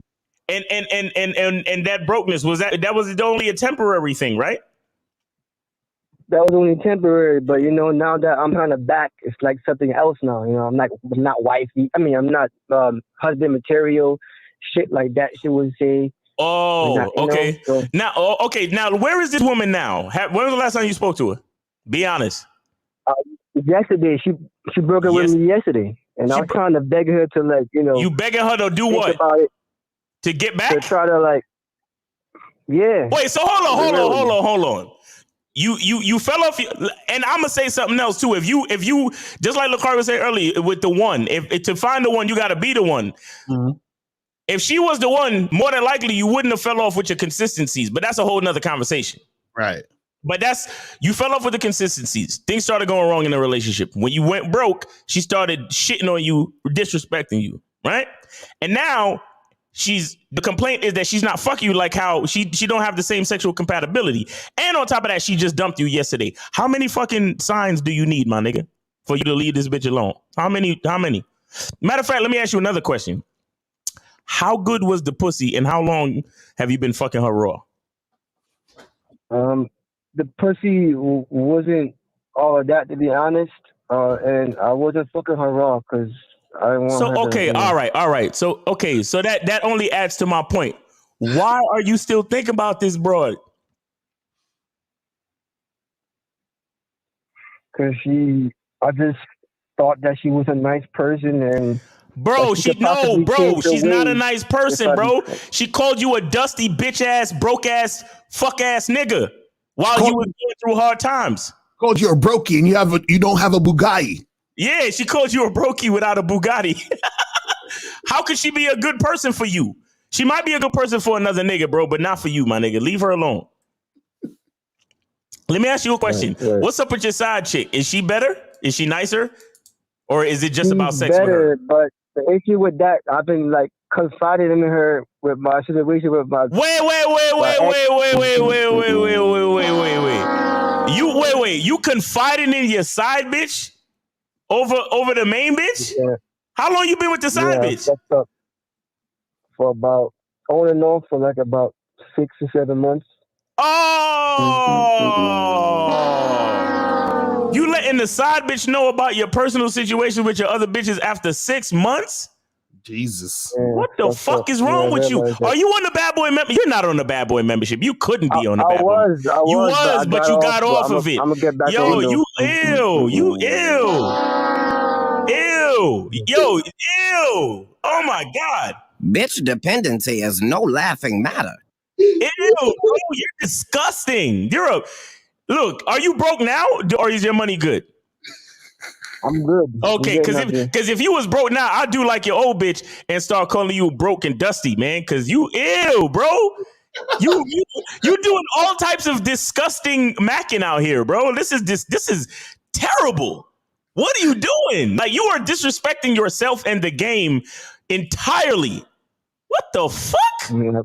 Bruh. That's why I called in, This is the thing. One of the things you got to understand is, you have to love yourself more, bro. You have to love, because you know what happens when you love yourself? When a chick fixes her mouth to say some stupid shit, you're like, what? You understand? You just do this. Get the fuck out of here! Get the fuck out of here! I wish a chick will call me broke and dusty and try to shit on me for. I wish a woman would do that shit. Are you serious? Mario, you broke and dusty.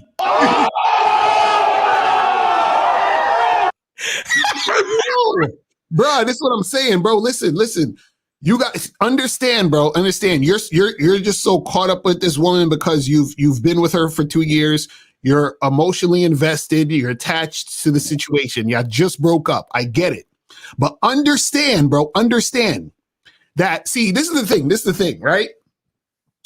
Some of y'all have to get to the point where your perspectives should start to be tied in with your feelings and emotions. So what I mean by that is this, right?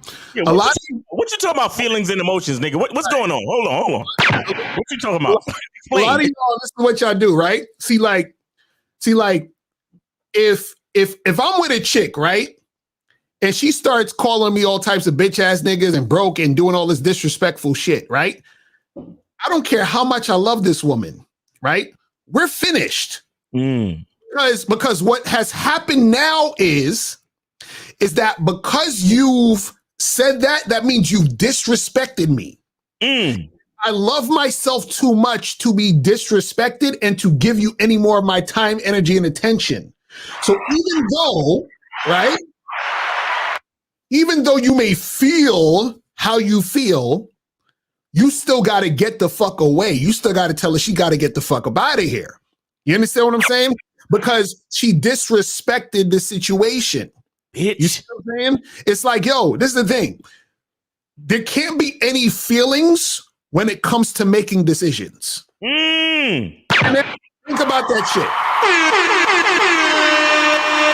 There can't be any feelings with the decision making, because what happens is that if you have this debate between your feelings and the decision making, a lot of times you're feeling a certain way, so your feelings are going to override the decisions you need to make. So you got to say, even though I feel this way because I still love this girl because we've been together for 2 years and we had all these other things, the decision I need to make is I need to fucking charge this bitch to the game because she's disrespectful as fuck. So I don't care how I feel right now. She needs to get charged because she's disrespectful. Do you understand what I'm saying? And so caller, understand that this chick is disrespectful. And you have to love yourself enough to understand how much she's disrespecting you. See, the reason why you're taking the disrespect and the reason why you want to continue to be with her is because you don't have that love within yourself to realize and recognize that you're being disrespected. You see what I'm saying? So once you understand you're being disrespected, you say, you know what? Why would I even want to get back with this woman knowing she disrespected me? You understand what I'm saying? Like, okay, listen.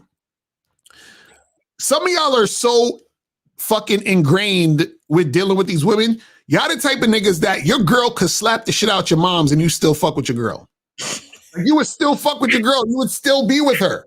Like, you slap the shit out your moms, you know what I'm saying? And you still would fuck with her. You're like, but bro, I just feel like she got potential though.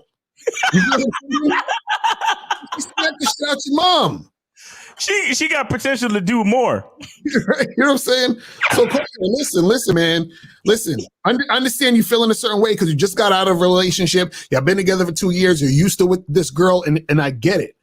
But you have to look at the situation for what it is and think practically. So feel how you feel. I'm not saying you got to ignore your feelings. You're going to feel how you feel. You upset, you feel some type of way. You could even miss this bitch just for whatever reason. Like, damn, man, I just, the feelings are there and I still have the love. You can have all of that shit, but you still got to say, fuck that hoe.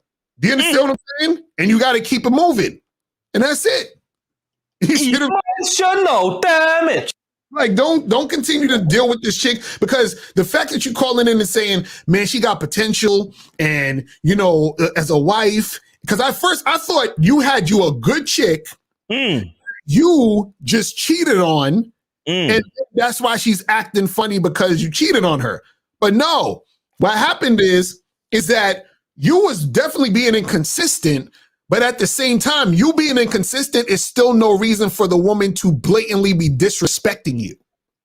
You see what I'm saying? That's what you got to understand. So it's still, so if she's doing that, then you got to get rid of her. But understand that part of the disrespect too is the fact that you're inconsistent, because that's like a gateway to the disrespect. Right. You see what I'm saying? Even though it's still not a good thing she's doing that. So caller, understand, you'll get better women, but understand you have to be a better nigga. You understand? You got to be a better motherfucker. Because if you're not that better motherfucker, then you're going to continue to do the same shit the next time. So you got to become better so you can get better. That's what it is. Exactly, caller. I have reason to believe that you are suffering from chronic bitch dependency. All right. You got to stop that. I got a quick question, though. I got another question, though. All right, what's up, man? The side chick, right? You think I should just charge her too? Because she's been disrespecting me too. Oh, damn. He's getting disrespected all day. Wait, the side bitch is disrespecting you?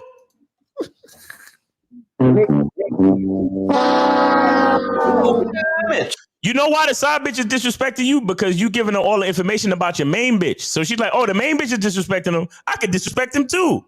Exactly right. How is she disrespecting you? What did she do? She like, leave this bitch. This bitch don't do nothing for you. Shit like that. No, that's not disrespect. We telling you the same shit. How is that disrespect? She telling you the truth, nigga. Well, when I'm trying to like get back with her, she's like, yo, fuck you bitch, for doing that. Shit like that. Oh, she cursing you out for trying to get back with your girl? Yeah, because she want to be with me, but, you know, she see that I'm trying to chase after a bitch who don't really, you know, want me like that. She gets upset.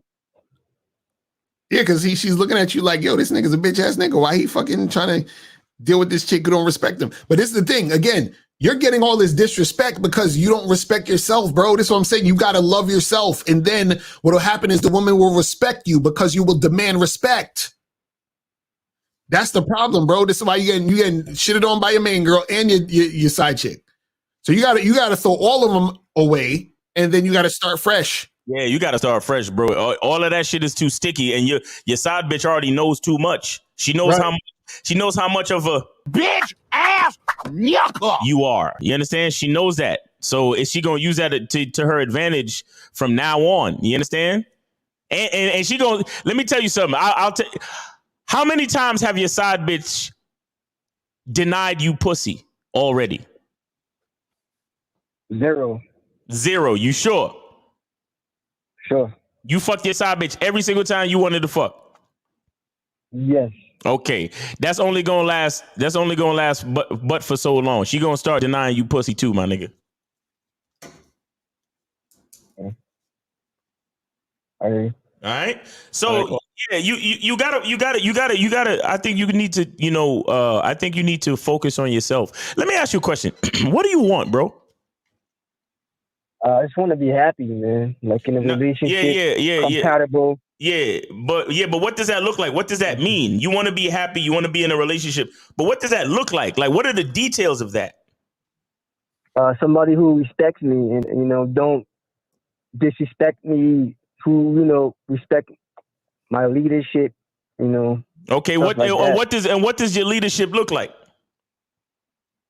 Me setting out plans for our future, making plans to go out, finances, stuff like that. Okay, so you at least have you're on the right track, bro. But these are things that you need to solidify and work out the details. So like, you need to get back on the Bad Boy membership. Since your money got back right, you need to get back on the Bad Boy membership. You need to go back and visit the program that talks about the vetting process, and you need to look at the videos that talk about how to conduct yourself, how to be the masculine versions of yourself. You know what I'm saying? How to be you got a video on there called "How to Be the Type of Woman that she submits to," or some shit like that. Like how to be the type of guy she gives 100% cooperation to. Yeah, exactly. All that type of shit. So you really need to get on those videos, bro. Get back on the Bad Boy membership. Start there. And we know you're not gonna give up your side bitch because you're not gonna give up pussy like that. I understand, but you need to get some new chicks in the fold, bro. And you need to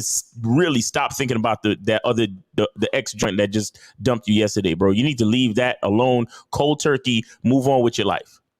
Right. Respect that. Do it.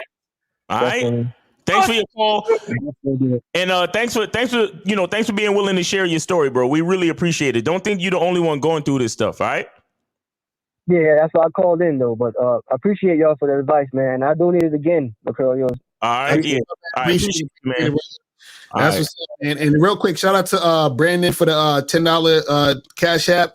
He said, "Are you done with the email coaching?" No, the email coaching is actually only relegated for the Bad Boy members right now. So if you want email coaching, you got to get on the Bad Boy membership. And shout out to Dale again for the other super chat. I mean, that's the chat, the Venmo joint for the $5 again. And then also I think somebody else hit up shout out to James Morrell for the $10 PayPal donation. Appreciate you, fam. And so we can continue if you have any more. And shout out to Monogamous Player for the $5 Cash App. Shout out to Monogamous Player. So thank you guys for all the Cash Apps, man. All the donations, we appreciate it. Real shit. Because this is how we make our bread. You know what I'm saying? This is how we're able to keep the lights on and keep the internet service provided so we can spit this game, man. So it's real, and we appreciate every last one of y'all. All right, so make sure y'all donate and all that type of shit. But you want to get back to the questions? Yeah, we get back to the questions. Let me see. For now, says, what would you do when your main chick is becoming too obsessive with your attention? Well, that has to do with your maintenance in your relationship. That has to do with your scheduling. That has to do with your time management. So meaning that if you're saying she's I think it's Monogamous. Yeah. Yo, Monogamous, what's going on? What up? Yes, sir. What's up, Miles? What's up, Mr. Lucario? You already know that I donated to your Cash App, Miles. $5. Yes, sir. Yes, we appreciate it, bro. Hey, what's going on? Hey, Monogamous, it's been a while, but just, again, just for the record, please, let's get your name or your age. We already know it's Monogamous Player, but what's your age again? Just for the record, bro. Yes, sir. Yes, I'm 32, Houston, Texas. Houston, Texas. Yeah, appreciate you, man. It's just, like I said, it's just more of a legal thing just in case, you feel me? We want to get everybody's age from time to time. Because I know you're a friend to the room. You're a friend to the room, but I don't want to let it slide too much. You feel me? Yes, sir. Yes, sir. All right. Hey, everybody got to follow rules, including me. Exactly, man. There it is. But hey, what's on your mind today, brother? Oh yeah. Hey man, great topic, man. And we done all been through this before where we done missed the ex, or not even the ex, even outside of a relationship. You know what I'm saying? Your life might go through a transition. There might be certain friends that are not friends with you no more that you let go, right? But then when you start reminiscing on the past, you're only thinking about the things that you miss. You see what I'm saying? Mm-hmm. But the caveat is whenever you're missing something and reminiscing something, you have to also think about it in the whole form. Whenever we're missing something, that's us going through an emotional reaction towards whatever we're thinking about, right? But we're not looking at the overall picture, right? And even what you said, Mr. Laquari, what you said earlier, a lot of things that we miss, there's a reason why those things or those people are not in our lives anymore.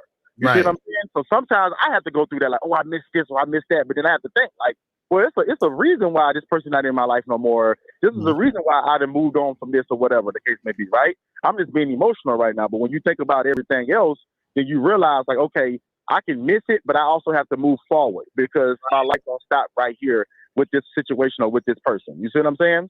And then another thing, Miles, you said earlier, well, you actually said this last week, right?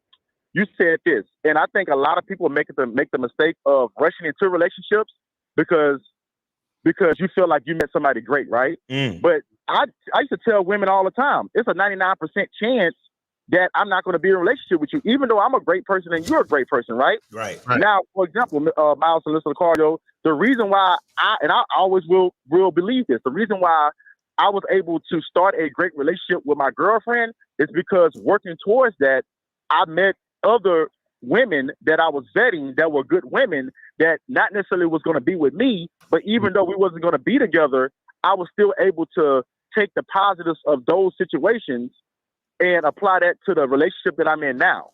So then once my girlfriend came along, then I found the one. Because even what you said, Mr. Lucario, just because you feel like you found the one, you got to be the one. Facts. You see what I'm saying? And more than likely, you're not going to be the one towards every girl that you meet.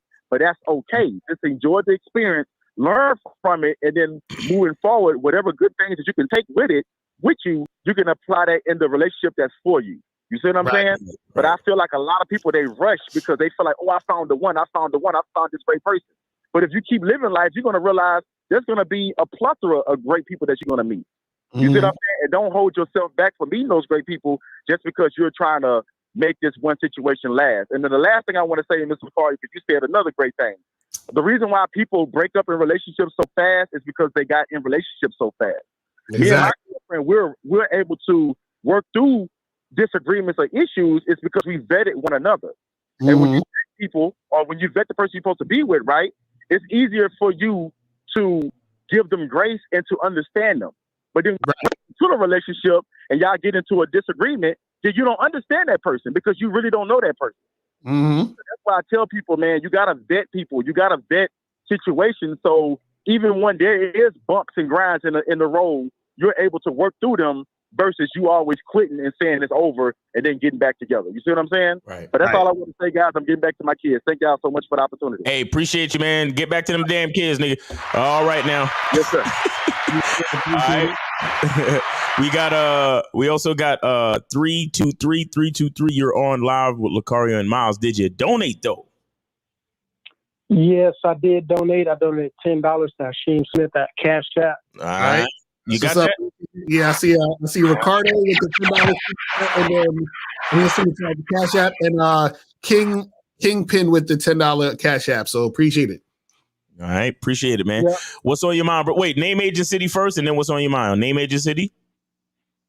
Kobe, 21 from LA. All right, what's up, man? What's on your mind, brother? Well, first, I just wanted to thank y'all, man. I went from being a virgin at 21 to now at 23, going to like sex parties and shit. Oh, this nigga out here shooting. Going in. Bada bop boom. Just from listening to Lucario and playing the numbers game instead of having sex with 2 women a day. At one of the sex parties, I had sex with 6 women in one night. So the shit was like so crazy. Nice. This guy's fucking going in. He's going the fuck in. Bada bop boom pow. The one I did have though was like, so I'm pretty cool with like just letting a woman know what I want, like off rip. But it's kind of like after that initial moment, like say if I'm at a party or something and I gotta sit there and like continue to talk, it's like shit. Now I got, cause like I managed doing it. Like I just kind of went through the motions and like flowed with the conversation. But I wanted to know like, so it's basically just increasing your mouthpiece, just getting out and talking more, just like getting comfortable doing that. So what's the question again? You said how to increase like your mouthpiece? Is that what you said? Yeah, because normally I just let a woman know what I want, like off rip, just up the top. But then after that initial, like, I'm letting you know what I want. And then it's kind of like, because I'm used to just going up to women and just walking off, like after I tell them that, or like give them my number. But when I'm at a party, I'm like, oh shit, I gotta sit and talk. So like, wait. Please elaborate on where did this rule come from that you have to sit and talk with the bitch? What's that about? Where'd you get that from? I mean, I guess it's not a rule, but I guess it's what I thought, just sitting there chilling. I'm like, she kind of just sitting up here and like, I'm already sitting where I'm sitting. And so it'd be weird for me to just kind of get up and just walk off because I'm already just sitting chilling. But why do you have to continue talking to her after you done told her what you was looking for? So here's the thing. Again, when you're comfortable with who you are, when you're comfortable with your masculine identity, you don't have to do anything. You do things because you want to. Right. Okay? Remember that. That's a big part of this whole fucking shit. We're not doing nothing because we have to. We're not meeting women because we have to. We're meeting women because we want to. We're not fucking because we have to. We're fucking because we want to. Right. This We're is not why going on dates because we have to. We're going on dates because we want to. You see what I'm saying? Everything is because we want to, right? So if you're sitting there chilling at the lounge and a woman sits next to you and you say, hey, you pretty hot. You know what I'm saying? Like, I'm trying to see if we're sexually compatible. Put my number in your phone. Then she says, oh, well, yeah, you look kind of attractive too. Then she puts her number in your phone. After she put the number in your phone, you don't got to say nothing else to that bitch. Be like, listen, I'm going to text you during the week and we're going to set some time up so we could figure out the sexual compatibility. All right. You have a good night. And you sit your ass right there and she could sit her ass right there. You ain't got to say shit to her. What the fuck are you talking about, bro? I guess shit. You see, a lot of you dudes And this is why we even had the show yesterday, Real Game No Theory. If y'all missed the playback, if y'all missed the live show, Real Game No Theory, please go back and watch that shit. This is why we talked about the whole high value man thing. When you guys fall into all of these labels and all of these catchphrases that all these other YouTubers and other people be putting on the game, it comes with all these expectations where you don't get a chance to insert your own masculine identity into the situation. So now you're sitting there thinking that there's something that you have to do that you don't even want to do. Right. Now you're sitting there feeling awkward because, well, I just told this girl that I wanted to smash and, I gave her my number and I don't know what to do now. You don't have to do nothing now. Continue living your fucking life. There's nothing that you have to do. There's nothing that you need to do, because let me tell you something. When you sit there and keep up a fucking uncomfortable conversation, that's when she not gonna want to fuck you no more. Mm-hmm. Right. But when you sit there comfortable, confident, and cool, minding your goddamn business, bitch, I already told you what I want. You already got my number. I'll holler at you next week. And she see that you just chilling and you just about your business. And then let's just say another chick come sit on the other side of the couch and you do the same shit to her right in front of her fucking face. She know that you dead fucking serious and you're not afraid and you're not uncomfortable and you're not awkward and you're not worried about what she thinks. Mm-hmm. Real shit. Y'all niggas, mostly like 80% of niggas out here, y'all move based on other people's information. Y'all not moving because of the information in your own brain. Right. You're living someone else's fucking life. You're being influenced by everybody else except yourself. That's what the masculine identity is all about. Understanding your own influence and living by it. Mm-hmm. That's what it's about. Your identity. What the fuck do you want? You see the sign? What is your direction? What is your direction? You see the fucking masculine sign? It's a circle with an arrow. What is the direction that you want to move in? That's what it's really all about. Right. It ain't about worrying about what other people think. It ain't even about listening to us. Mm-hmm. Because all we're really telling you is to think for yourself. That's what we really be trying to tell y'all. Basically. That's a fact. And all we do is give y'all best practices that you can use in doing things for yourself. So it's not anything that you feel like you have to do. You should only do the things you want to do. And then what you're doing is that you have a framework to work with if you want to do that. But the thing is that you don't have to be like, damn, well, I've been talking to this girl and I feel like, it's going to be awkward or weird for me to like just get up out the situation. No, you could end the situation anytime you want. You can, you know what I'm saying? Like there's no fucking law that you got to sit there and fucking talk to this woman and do all this other extra shit. And you know what the best part is? Let's just continue the scenario, right? Let's just say you sit there for another whole half hour even. Mm-hmm. And she didn't go nowhere and you're getting ready to leave because you're ready to leave. You can lean back over to her and be like, yo, I'm getting ready to leave. You trying to skate with me or what? Right. Because instead of me hitting you up during the week, we can make it happen tonight. Because I'm ready to blow this joint right here because it's boring here right now. I'm trying to do something exciting. Right. And see what she say. And then if she say, no, I don't know, be like, all right, no problem. I'll hit you up during the week and then we'll make it happen then. And then you keep it the fuck moving. Mm-hmm. You see what I'm saying? God. Mm-hmm. Do what you want. Don't worry about the outcome and what other people gonna do. Do what you want.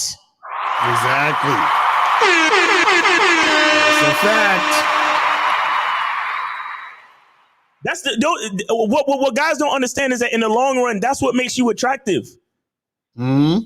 And I'm not saying that when you do what you want, every bitch is going to just drop to her knees and suck your dick. But what I'm saying is doing what you want, being who you are, that's what makes you unique. That's what lets her know, oh, shit, this nigga ain't like anybody else that I ever met.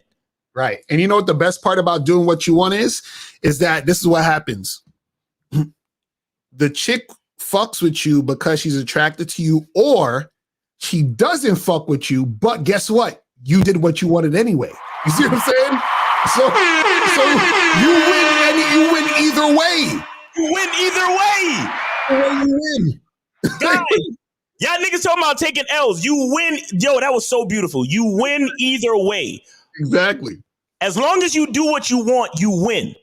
Exactly. You do what you want and she fucks with you, you win. You do what you want and she don't fuck with you, you still doing what you want. So you win. Exactly. Beautiful. Exactly. Cool. Because the worst part is niggas, this is what they do. Niggas do what they don't want to do, and the chicks still don't fuck with them, and then they feel even worse. All the time. Emotional damage. That's why niggas be tight. They be like, man, I fucking went all the way out here and took this girl to dinner and she still ain't fuck me. Fuck this bitch. Because you were doing shit you didn't want to do. Facts. But if you did shit you wanted to do, you tell this chick, hey, listen, come through to the crib because I'm trying to fuck. She says, no. Well, I'm still at the crib. I ain't had to fucking go out and spend $300 on a dinner, right? I'm good. I'm still doing what I wanted to do. You know what I'm saying? And this is exactly why we tell you to make meeting women and meeting people a part of your lifestyle, right? So, because not every guy, like shout out to Moses, right? But I'm just using him as an example, right? Moses will wait till he'll go to the gym at like after work at like 6:30, work out for an hour, then go home and take a nap, then get up, start getting dressed at 11 to go out and holler at bitches from 12 midnight to 4 in the morning. Mm-hmm. That's Moses. That's what he wants to do. But I'm not going to do that shit. Right. And that's not what every nigga wants to do. So what am I saying? I'm saying look at your life and see where the bitches overlap. Mm-hmm. See where the bitches crisscross. Right. See what I'm saying? Like, look, I'm gonna show you something real quick. You got your life, right? Mm-hmm. Let me pull that to the top of the screen so y'all can see. You got let me see your life. Fuck, I can't spell. All right, so you got your life. Mm-hmm. Okay?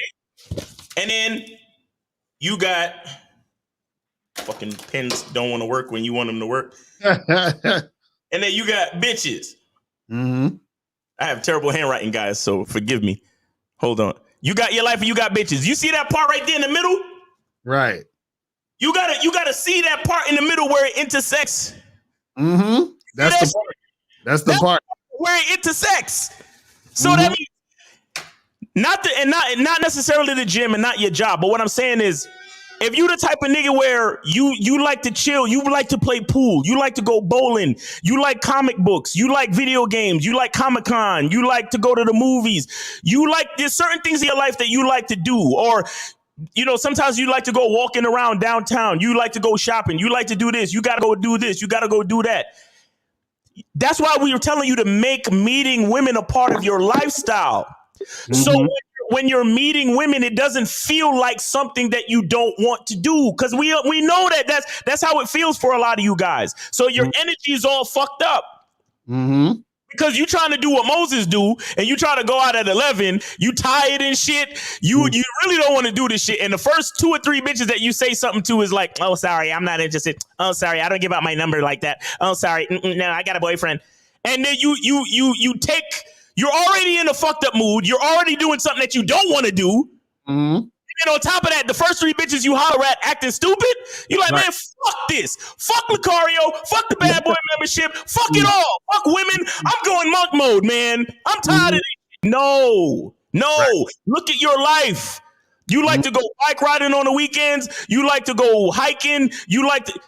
There's bitches somewhere in there. You got to find them, bro. And then you got to holler at every last one of them. Right. You get what I'm saying? This is so you gotta see you got your life, you got bitches, you gotta see where it intersects. Let me show you how the diagram one more time. Let me pull it up there real quick. So y'all see. So look at that. That's bitches, and then your life in the middle. That's where it is. So you don't have to change anything about your life. Right. You know what I'm saying? You just fit them into your life. Yeah, y'all niggas, there's a coffee shop that y'all go to every other day to get your coffee. There's a bus stop that y'all wait for the bus to get on your job, and there's bitches there.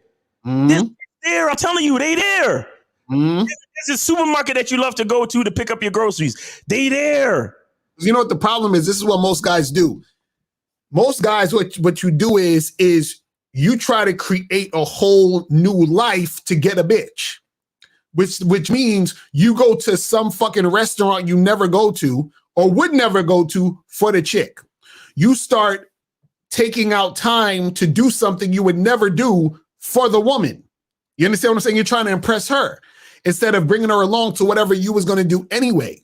Instead of doing the things you wanted to do anyway and just tell her to come along to the situation. You see what I'm saying? Like that's how you're supposed to do it. So that what happens is that even if the chick don't fucking show up or don't want to do it or don't want to make shit happen, you're still doing what you were going to do anyway. Mm-hmm. You're still going to the places you already like anyway. So you're winning. Right. You're good. You're winning. You're winning, guys. You're winning. So that's what it is. That's what it is. Now, can you optimize it? You know what I'm saying? Can you optimize? Can you say to yourself, well, I go to this coffee shop, but not many people go to this coffee shop. So let me try this other coffee shop. Mm-hmm. Right.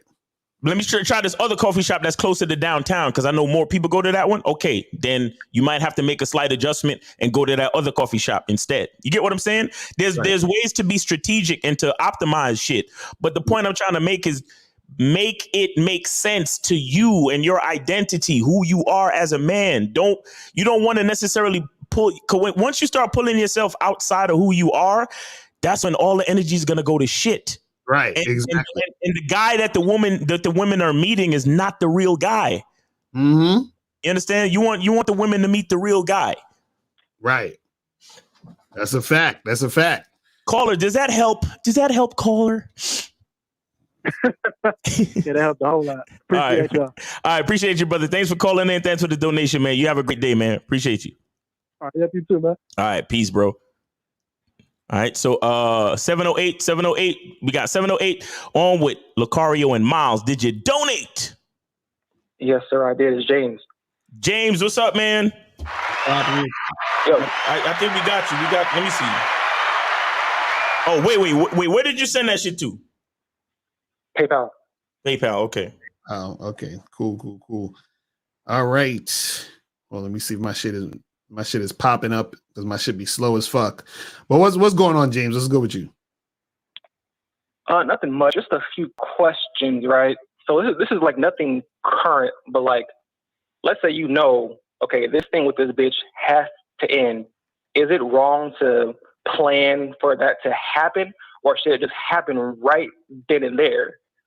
So I mean, it's like, should you get like mentally prepared and figure out, okay, this is how I'm gonna do this, how it's gonna come off, or should it just be balls deep, just right now it's done? We got you, James. What are you mentally preparing for? And like, what is the mental preparation for? What are you thinking? I mean, I guess just to, be secure in the decision, as well as how. Wait. Let's think about this idea of security. Where should your security be coming from, sir? Yourself, I guess. Okay, so listen, and Lucario says this in the trailer to the Game Kings 2 NYC seminar video. Lucario says, you might lose the relationship, but you never lose yourself. Huh? So if you're trying to mentally prepare yourself for security reasons, but your security comes from yourself, and at the end of the relationship, you still have yourself, then what is the preparation for, my nigga? Once again, please answer it. Nothing. Oh, so what's the answer to your question then, bro? You shouldn't have to mentally prepare because it should already just be there and done in your spirit. So you should be able to end the relationship at any given time. Right. If it needs to end, then it needs to end, right? Right. And also this is the thing, because I think sort of what you're trying to say is, should you immediately end the situation at the moment, or should you, if you're seeing it going down the path, should you wait for it to go all the way down the path and then end it? Is that what you're saying? No, but I would like an answer to that question you just asked, though. Yeah. Well, this is the thing. The thing is the relationship needs to end exactly when it needs to end. And what I was saying earlier was, remember I was saying that if you vet a woman, right, and you are not rushing into a relationship, what's going to happen is you'll have a good relationship because you vetted her. You vetted her, right? Now, what happens is this. Is if you're in that relationship and it seems like it needs to end, or there seems like there's friction, it's best to try to work it out.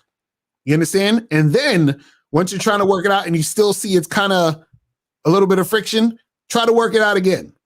And then when you see a little friction, try to work it out again. And then on that third time, you're like, okay, well, listen, this is definitely not working at all. We done tried so many different things. We tried all these different angles.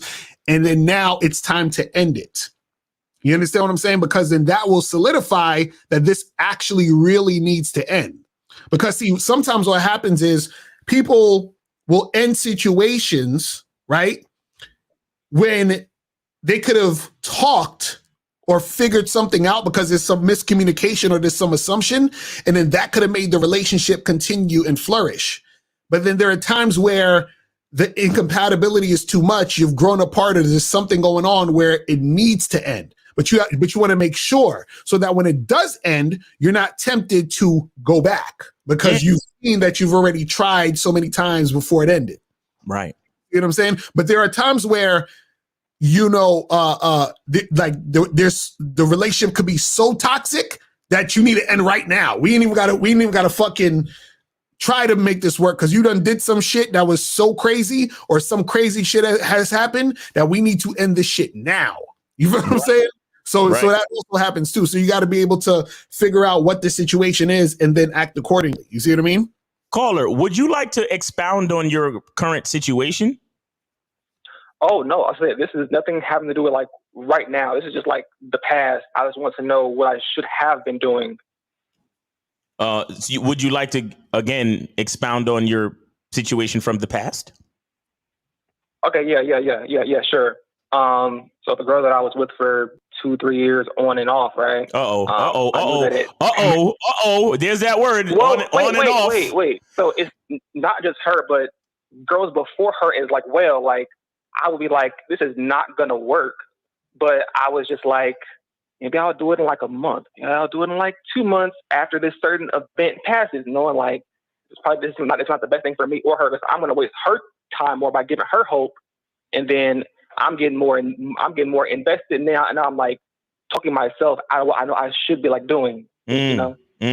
No, but I'd like to know, like, what was the situations though?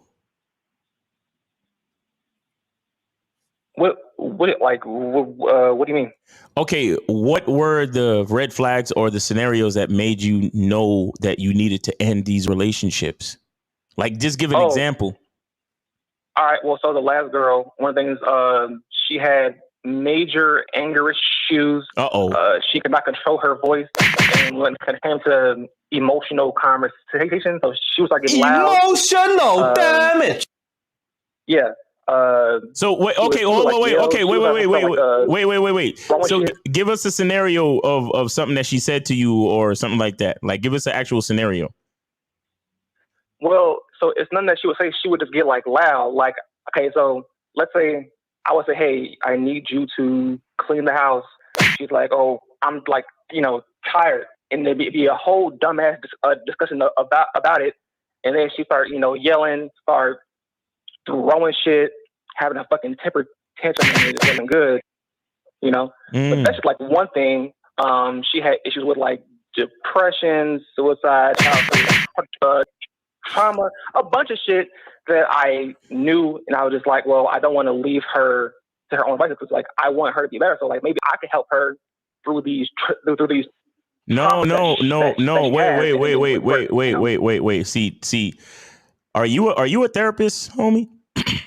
No, sir, I am not. And so how do you imagine that you was going to help her with her bipolar and depression and manic behaviors? I mean, just like talk her through her issues, help her to gain new perspective on why what's happening to her is happening. Were you trying to give her dick therapy? Is that what it was? What? Were you trying to give her therapy through sex? Dick therapy.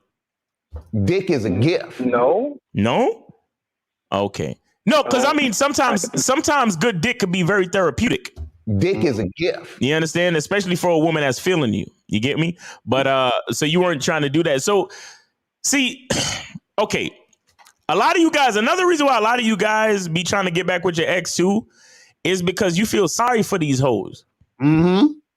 You feel sorry for these hoes. And it's the sad part is it in your mind, you tell yourself you feel sorry for the hoe, but truthfully, you feel sorry for yourself. Right.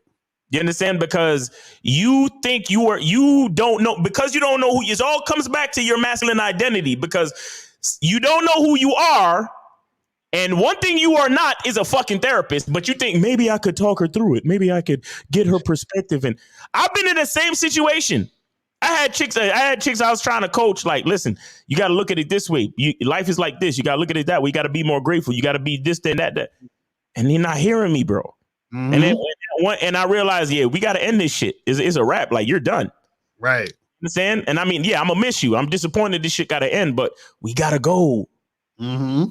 You see what I'm saying? So don't ever feel guilty to end a fucking relationship. Don't feel guilty. Don't let it fuck with your ego. Like all of these different things. Don't be complacent. Don't be dependent on the familiarity of the situation. Don't feel pressured because of your family and friends and how cool they was and all of this. This is so many things that try to keep us stagnant in these relationships where we don't need to be in them. Mm-hmm. Compatibility is a beautiful thing. When you're compatible, that also means you can grow together. You find yourself being stagnant in a relationship, you got to end that shit. Exactly. You understand? You got to end it, man. You ain't no fucking therapist. It's not your job to walk her through her ailments and her traumas and all of this shit. And then on top of that, she being disrespectful to you. Come on, bro. You see what I'm saying? Yeah. Yeah. So I feel what you're saying, but it's like, if you're her man and she's relying on you to like lead her and like, you know, guide her, shouldn't you make some kind of attempt, not as a therapist, but just because you're her man and you want to guide her toward the... Oh, no. But she has to be in her right mind to be guided. Exactly. If she's not in her right mind, then you can't do shit for her because you're not a therapist. You see what I'm saying? You're not a doctor. You know what I'm saying? Like that's the thing. The chick has to be in her right mind for her. Just like when we tell you guys, you ever notice some guys will call up and we will tell those guys, you should get therapy because we are not therapists. So we can't help them with that deep-seated issue they have that needs to be fixed. It's the same thing when you're dealing with a chick. Some chicks got those issues and they need therapy. Okay, here's guidance for you. Right. And this still don't mean you need to stay with her. But did you suggest or tell her to go get therapy for her issues? That's guidance. Actually, when I met her, she had a therapist and then they eventually stopped, but her issues did not stop. Okay. Now, like I asked you, now that you realize that she had a therapist when you met her, she stopped going to the therapist. Did you try to guide and lead her and say, hey, maybe you need to get back with your therapist? Did you do that? Not as much as I should have. Did you do it? Yes or no, homie? Yes, I did. Okay, so that's an example of her not following your leadership. If a woman can't follow your leadership and on top of that, she crazy, what do you need to do? Leave. Exactly. Mm-hmm. That's all. See, guys, listen, stop worrying about what you're losing and understand that you are opening up space for a woman that's more compatible. You're opening up space for a woman that's more compatible with you. That's what you're doing. Because remember, you're not losing anything as long as you got yourself. Right. Exactly. Because we're not here to be supplements. We're here to complement. Relationships are a complement. None of us need to be with anybody. Mm-hmm. Right. Because even if we're talking about procreation, we could all just fuck and make babies and still be single by ourselves. Right. And nature will still carry itself to the next course and to the next generation. We don't need marriage and relationships. It's not necessary. What's necessary is procreation. We fuck, babies pop out, you know, we try to take care of them best as we can, and then they move on to the next generation to keep the fucking society, civilization going. But we don't need relationships, bro. So there's nothing that makes you, that says we have to stay in relationships. You understand what I'm saying to you? Yeah. So all of that guilt and all of that, bitch, first of all, y'all niggas be getting with these crazy broads, man. Listen, I'm not saying that, you know, crazy bitches don't need love too, but she at least got to be coachable. So if she got a therapist and then her therapist fall off and I say, hey, sweetheart, darling, you know, I love you, but you need to get back with your old therapist or find yourself a new therapist. Mm-hmm. And if she's like, nah, fuck that, nigga. Mm-hmm. This relationship is over. Good luck to you. Peace. Take it easy.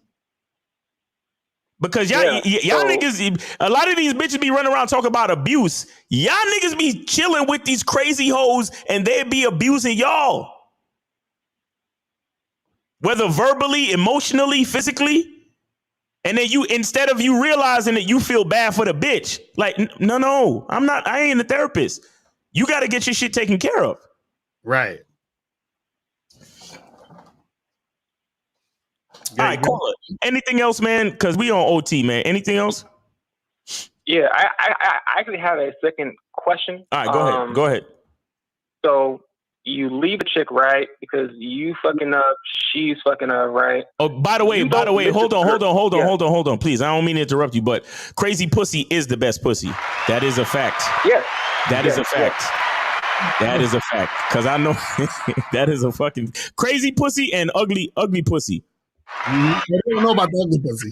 Niggas don't know about the ugly pussy. All right, sorry. Caller, go ahead. I'm sorry. Your second question? I'm sorry. Go ahead. Yeah, so you leave a chick because you fucked up, she's fucking up, and you don't miss this chick. So you're becoming healed in a hole, and so is she. Would it ever be okay down the line to reunite? No. Once you both are Nope. healed in a hole? No, not at all. The name of the game is progress, not regress. Period. Right. Because see, the thing is, you're thinking, oh, well, you know, like I've grown and she's grown. But guess what? When y'all get back together, those fucking situations and feelings that occurred before usually will creep back in because that's what you're remembering about that situation. Real quick, Lucari, let me interject this. Think of the relationship, where the relationship stopped, as a place marker for your growth. Exactly. If you both grow and then you decide to get back together, the growth of the growth together is going to start back from that place marker, right, emotionally and mentally. Mm-hmm. You understand that? That's why you can't do that. But go ahead, Lucari. Right, and that's the thing. So what it is that even though you've grown and you have a different perspective, right? What happens is that there's still a part of you a little bit in that situation that's gonna still be there because you're starting back off from where you left off from when y'all broke up. Right. The place marker, exactly. Right. So the thing is that, you know, even though you might have a different, and this is the thing, this is the funny part. If you've had that different perspective, then you wouldn't be going back because your perspective would tell you to not go back. So it's one of them things where like a person, you know, like it's like a person, like when a person says, hey, I've grown, so I'm going in this direction. But if you're trying to go backwards, then that means you haven't grown. You see what I'm saying? Like the concept of you even thinking to go back means you actually haven't grown. Because if you had, you wouldn't be thinking about going back. That's what we're trying to say also. You see what I'm saying? So it's almost like an oxymoron, a contradiction to say, well, if you've both grown and then y'all want to get back together, if you've grown, y'all wouldn't be trying to get back together. Exactly. You see what I'm saying? Now, could it be to where y'all met up and y'all hung out as like friends or some shit and y'all chilled and y'all had a drink and y'all, you know what I'm saying, just reminisced and caught up and then you kept it moving, that could work. That's fine. But as far as like trying to get back into the situation, you haven't really grown. Exactly. You see what I'm saying? Okay. So how does that work with like a long-term relationship? Because it's like shit's gonna happen. And so she's not gonna forget what happened, and neither are like you. So how does that work with that? What do you mean? Well, what do you mean? Like again, let's just say I fucked up or she fucked up doing something really fucking dumb. She's not gonna forget the pain that caused, and it's gonna happen eventually. I think at least at a certain point. So why not just leave in, or why not just stick that thing out and try to make it work, even though I caused her an immense amount of pain. So you're saying that if you're in a relationship and there was some shit that fucked up and you're still in the relationship, you haven't broken up. You're saying that wouldn't it still be like fucked up because you did some fucked up shit in the past in the relationship? Is that what you're saying? Yeah. Right. So this is what I was saying about trying to work things out in the relationship. So what I'm saying is this: the only reason really to end the relationship is because it actually has to end. Does that make sense? So meaning that if I'm let's say for example, let's say you with your girl or whatever, and let's say, you cheated or some shit, right? And then she's like, oh my God, how could you cheat? That's so fucked up. And, I don't want to be with someone who's a cheater and we should end this and blah, blah, blah, blah, blah. And you say, yo, I'm so sorry. I didn't mean it. And, and blah, blah, blah, and I won't do it again or whatever, right? And then let's say what happens is that she still feels some type of way about the fact that you cheated, but she forgives you. You see what I'm saying? And then you say to her, she's still thinking about it. And then you say to her, look, maybe a year down the line, she still remembers that you cheated, and you say to her, listen, I don't want to cheat on you, but I'm sort of still having these feelings about wanting to fuck with other women, right? And then she's mad about it, like, oh, why you want to fuck with other girls and blah, blah, blah, blah, blah, and I don't like this and all this other shit.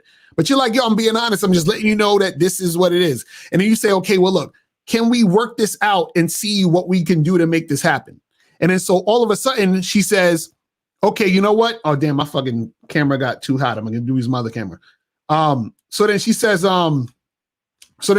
okay, we'll work it out. It's fine. We'll just like, you can fuck other girls and I'll be fine with it. Right. So now you fucking other girls and then she's not fine with it. You're arguing back and forth. Oh my God, I don't like this and I'm getting jealous and blah, blah, blah. You're doing all this other shit. Now, so you keep trying to make this shit work and then it's just not working. Right? And then she gets really upset. The fact that you want to fuck other women, you want to fuck other women. You don't just want to fuck her. Y'all tried all these different ways to make it work. And then you realize, shit, this ain't gonna work. So we just need to end this. So then y'all end it because y'all tried all these things to make it work and it's just not working. So then when you end it, it's done. Now, that's one scenario. That's when you should end that shit. Now, let's rewind, do the same situation, but now this is where it works. You cheated on a girl. She feels some type of way. You said, yo, I'm sorry. I don't really want to make this, I didn't want to do that. Or I messed up and blah, blah, blah. She forgives you. She still feels some type of way. Then you say, okay, you know what? I'm still feeling like I want to fuck other girls. You tell your girl, hey, listen, I don't want to cheat, but I want to be honest with you. I want to fuck other women. And then she says, all right, I'm glad that you're honest with me because I didn't like the fact that you cheated on me last time because I felt betrayed. So at least now I know what's going on. So now you fuck other girls. She's a little bit jealous sometimes, but she's okay with it. She's not bringing any drama with it. And she's like, you know what? I still love you. Y'all keep going. You keep fucking other girls. And she gets used to the fact that you're fucking other girls and it doesn't bother her anymore. So now you're in a relationship and your relationship is thriving because something fucked up happened, which is when you cheated, but then now you fucking rectified it and then y'all moved on and everything is fine now with the new structure that you have in the relationship. So in one situation, she couldn't take the fact that you wanted to fuck other women. In other situations, she accepted it and everything was cool. So what I'm saying is while you're in the relationship, you still need to figure out, okay, before we break up, can we continue to do this? If not, then let's break up. If we can still continue to do it. So if you're in the relationship and something fucked up or happened in the past, what needs to happen is the person needs to be able to forgive that person or to accept what happens and move on in order for the relationship to keep going. So a lot of times, sometimes in relationships, people be in situations where something happened and the person can't forgive you, but they'll still be in the relationship with you. And then they'll bring it up all the time. Oh, remember that time you cheated and blah, blah, blah. And you're like, yo, what the fuck? I thought we talked about that. But blah, blah. You see, then that person keeps bringing it up. And now you got to end the relationship because there's nothing that you can do for her to accept it or move on. You see what I'm saying? So you got to just understand both dynamics. So what you want to do is you want to try, but if it can't be fixed, then you break up.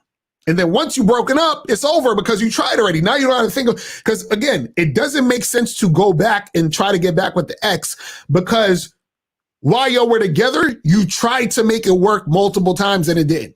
So there's no reason to go back. So even if, for example, like you were saying earlier, if y'all both grown, right? Even still, what'll happen is that because y'all have grown, y'all wouldn't even be wanting to deal with each other anyway. You know what I'm saying? Because part of that growing would be you to understand that, listen, I'm in a whole new place. That was my past. Growing means I'm moving forward. Right. You see what I'm saying? So that's what it is. Progress, not regress. Caller, did he answer your question? So I see what you're saying. So you're starting from that old place, but if y'all gonna start over again and y'all two totally different people and they fall in love with the new version of like you, the new version, not the old version, isn't that possible or no? All right, wait. Listen, caller, here's what you need to do. You need to get with Lucario and schedule a session. That's what you need to do because we can't do this. We can't keep doing this. Cause every time he give you the answer, you say but, and then you move the goalpost again to try to justify wanting to stay with your bitch. If you want to stay with your bitch, nigga, try to work it out, nigga. Or schedule a consultation with Lucario because we can't keep doing this because I got another call. All right. And we on OT. All right. All right. Thanks. All right. Appreciate you, bro. All right. We got 630. You are on live with Lucario Miles. Did you donate? Yes, sir. I donated to Miles on the Game Cash App. Who is this? Is this Kime or Collins? No, Collins. Collins, got you. Appreciate the donation. Real quick, shout out to Noah for the $5 Cash App and shout out to Emmanuel for the $10 Cash App. We're good.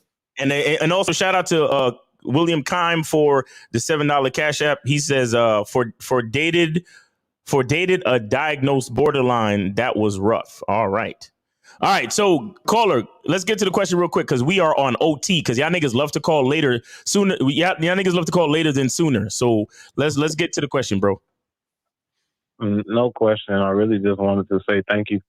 I woke up feeling liberated in real life because I'm finding out a lot of my problems come from the fact that I'm trying to restrict women and trying to restrict their freedom and everybody else's freedom at that because I don't have a freedom of my own. So it's kind of a way to like bring other people down to your level. Right. But it's true once you kind of start to let go and see that people are going to do whatever they do, then you can start focusing on what you really want. So y'all been priming me up for years now, and it's been tough because I disagree with most of it, most of the time. But now that life has hit me in the face, I'm happy. So I appreciate y'all, man. Keep doing what you do. Hey, appreciate that, man.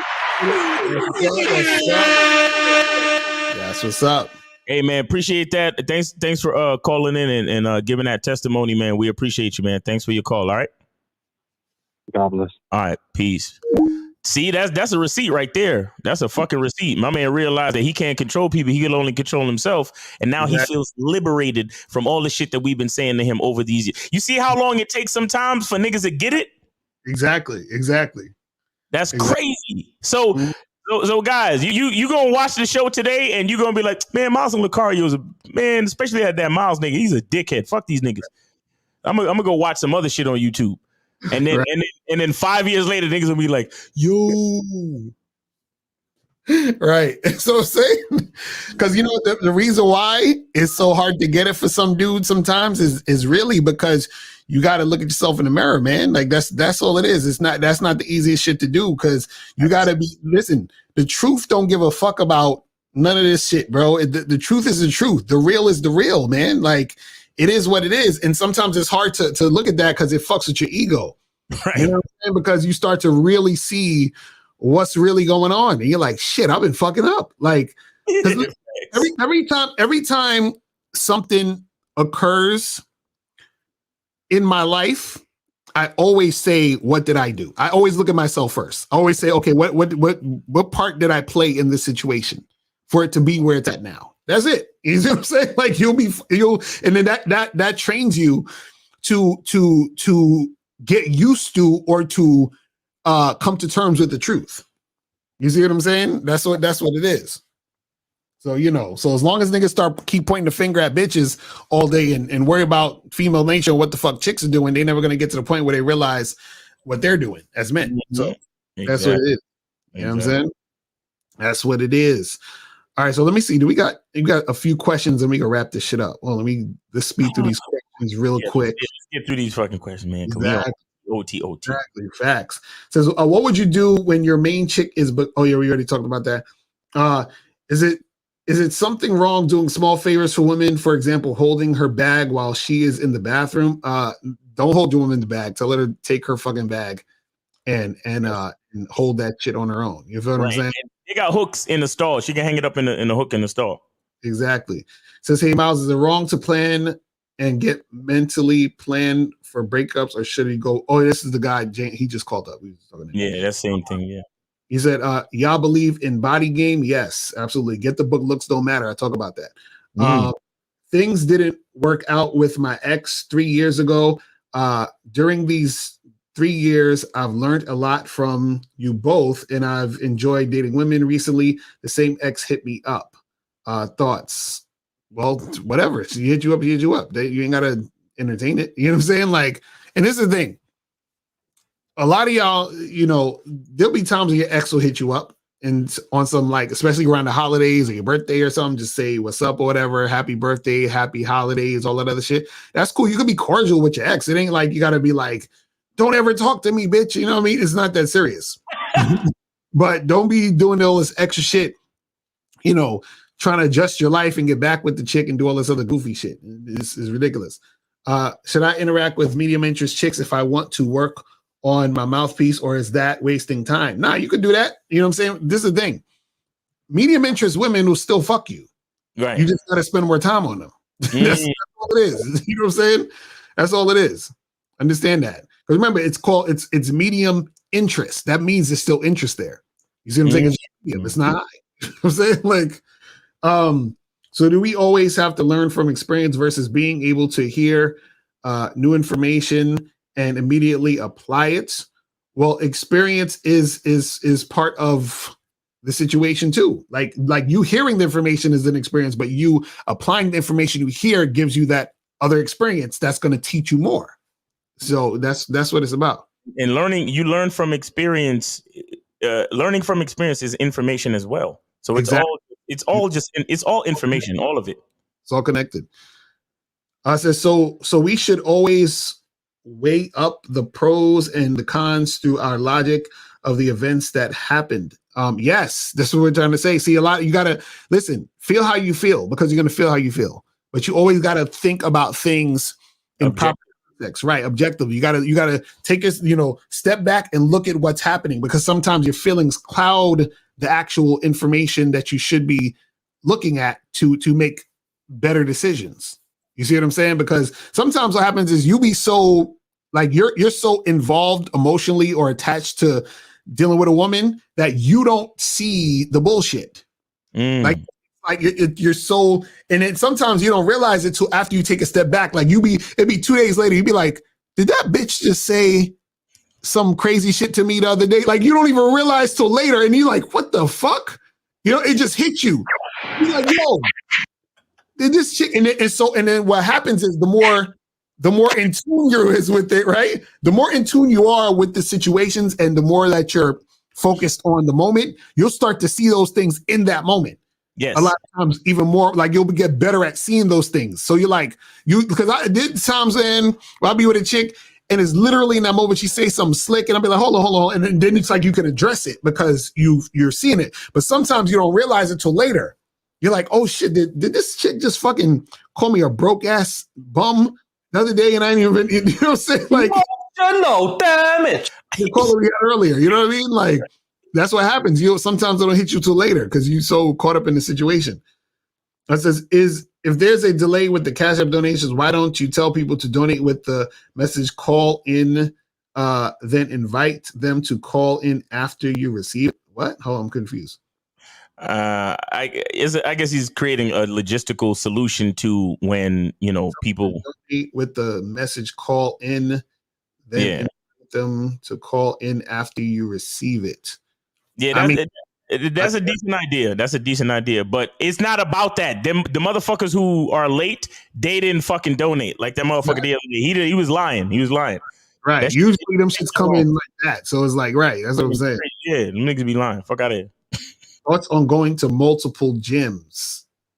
I mean, if you want, I don't know. Like what's the reason? Right. I don't get that question.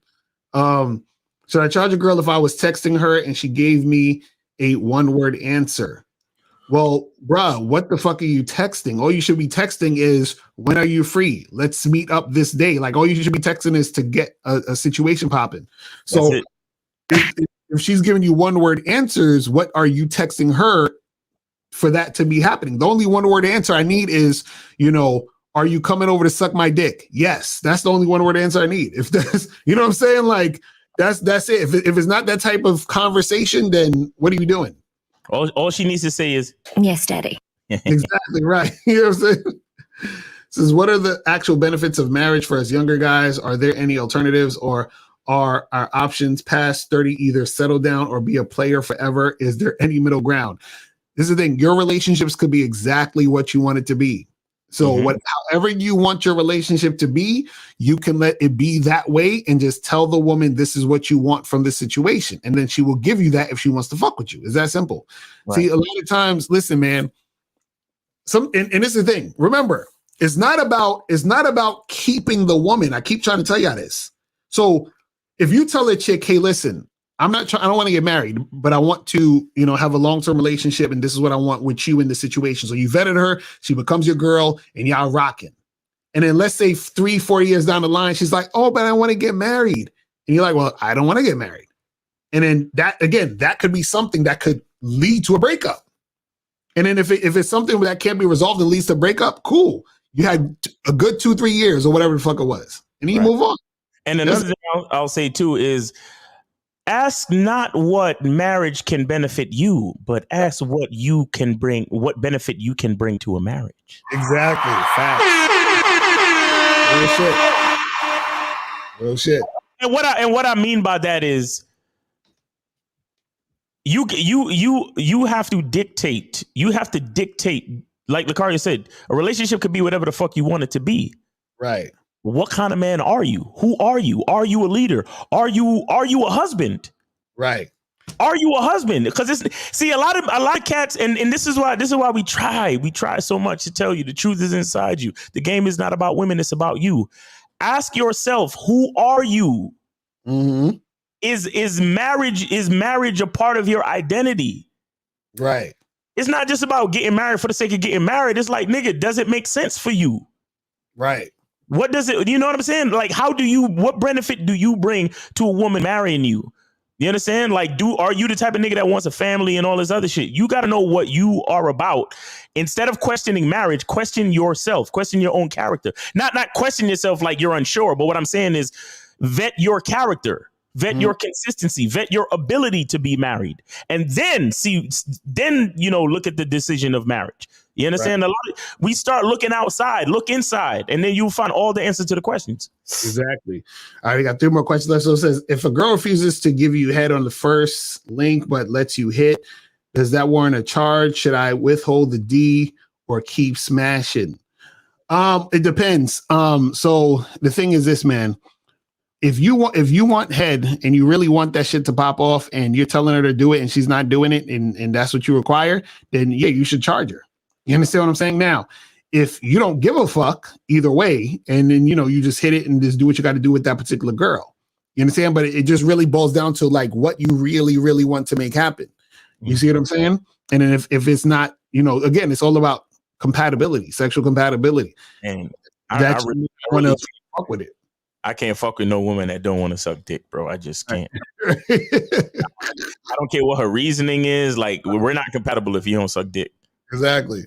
So are you going in on those aliens? What? I have no idea what you're saying. Next question. When you have smashed a bitch from the gym 2 times and she asks you for a favor to pick up some dumbbells for her, do you refuse?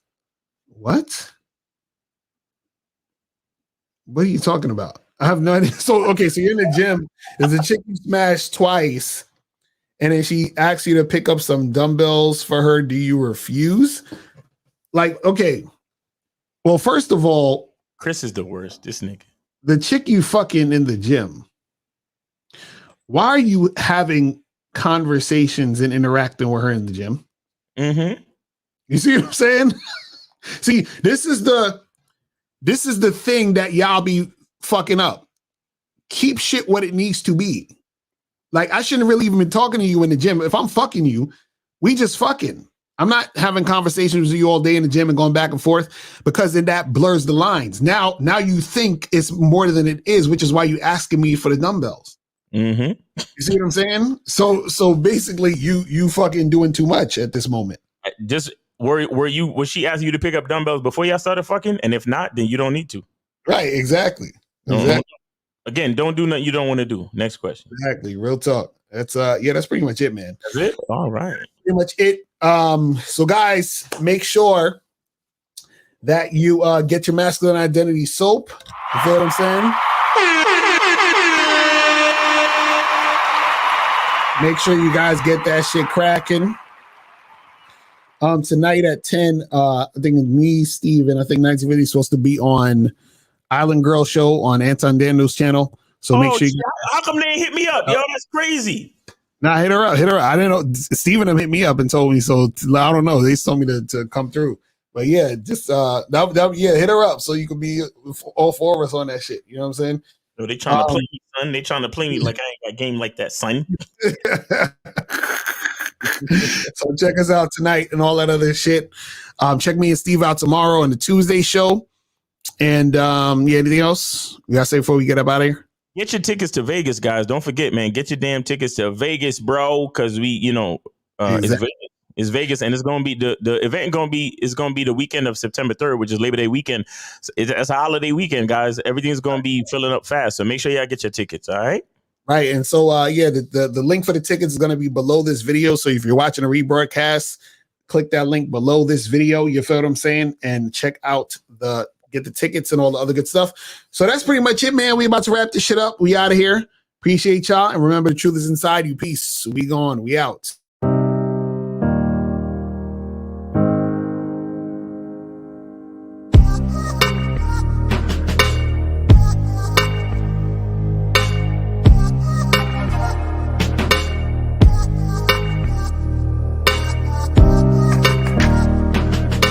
We're here to define what a man is, right? Responsibility creates struggle. Struggle creates strength. And strength creates structure. How many people care about what people think about them? Be honest. As a man, you got to be able to protect not just yourself, but your family. When we talk about being a man, it's your behaviors. But I don't say any of this to brag. I don't say any of this to gloat my life up or I'm better than anybody. I start crying. I'm like, why am I crying? And so what I realized was, you put yourself in a target-rich environment. You are the only woman that paid for a ticket to come to this event. If you're trying to teach your daughter to be around a certain man and you're not that man yourself, she gonna choose you. Hey, let me not touch this nigga. He too clean. Where is that on you? It's not on me. It's not on you. The only reason why it's not on you is because you didn't choose it. Find the women who can actually help you build. And here's some deep game for you. You don't have to have sex with all of them. Since 2016, I've been following Lucario and Miles. Y'all changed my life. Followed by Uncle Ram. So ever since then, I've been getting a little bit of too much ass. at times. You know, as a man, there's a balance to it. Your purpose and pussy. And the heavier your purpose. Even if you lose the relationship, you don't lose yourself. And that's the most important part.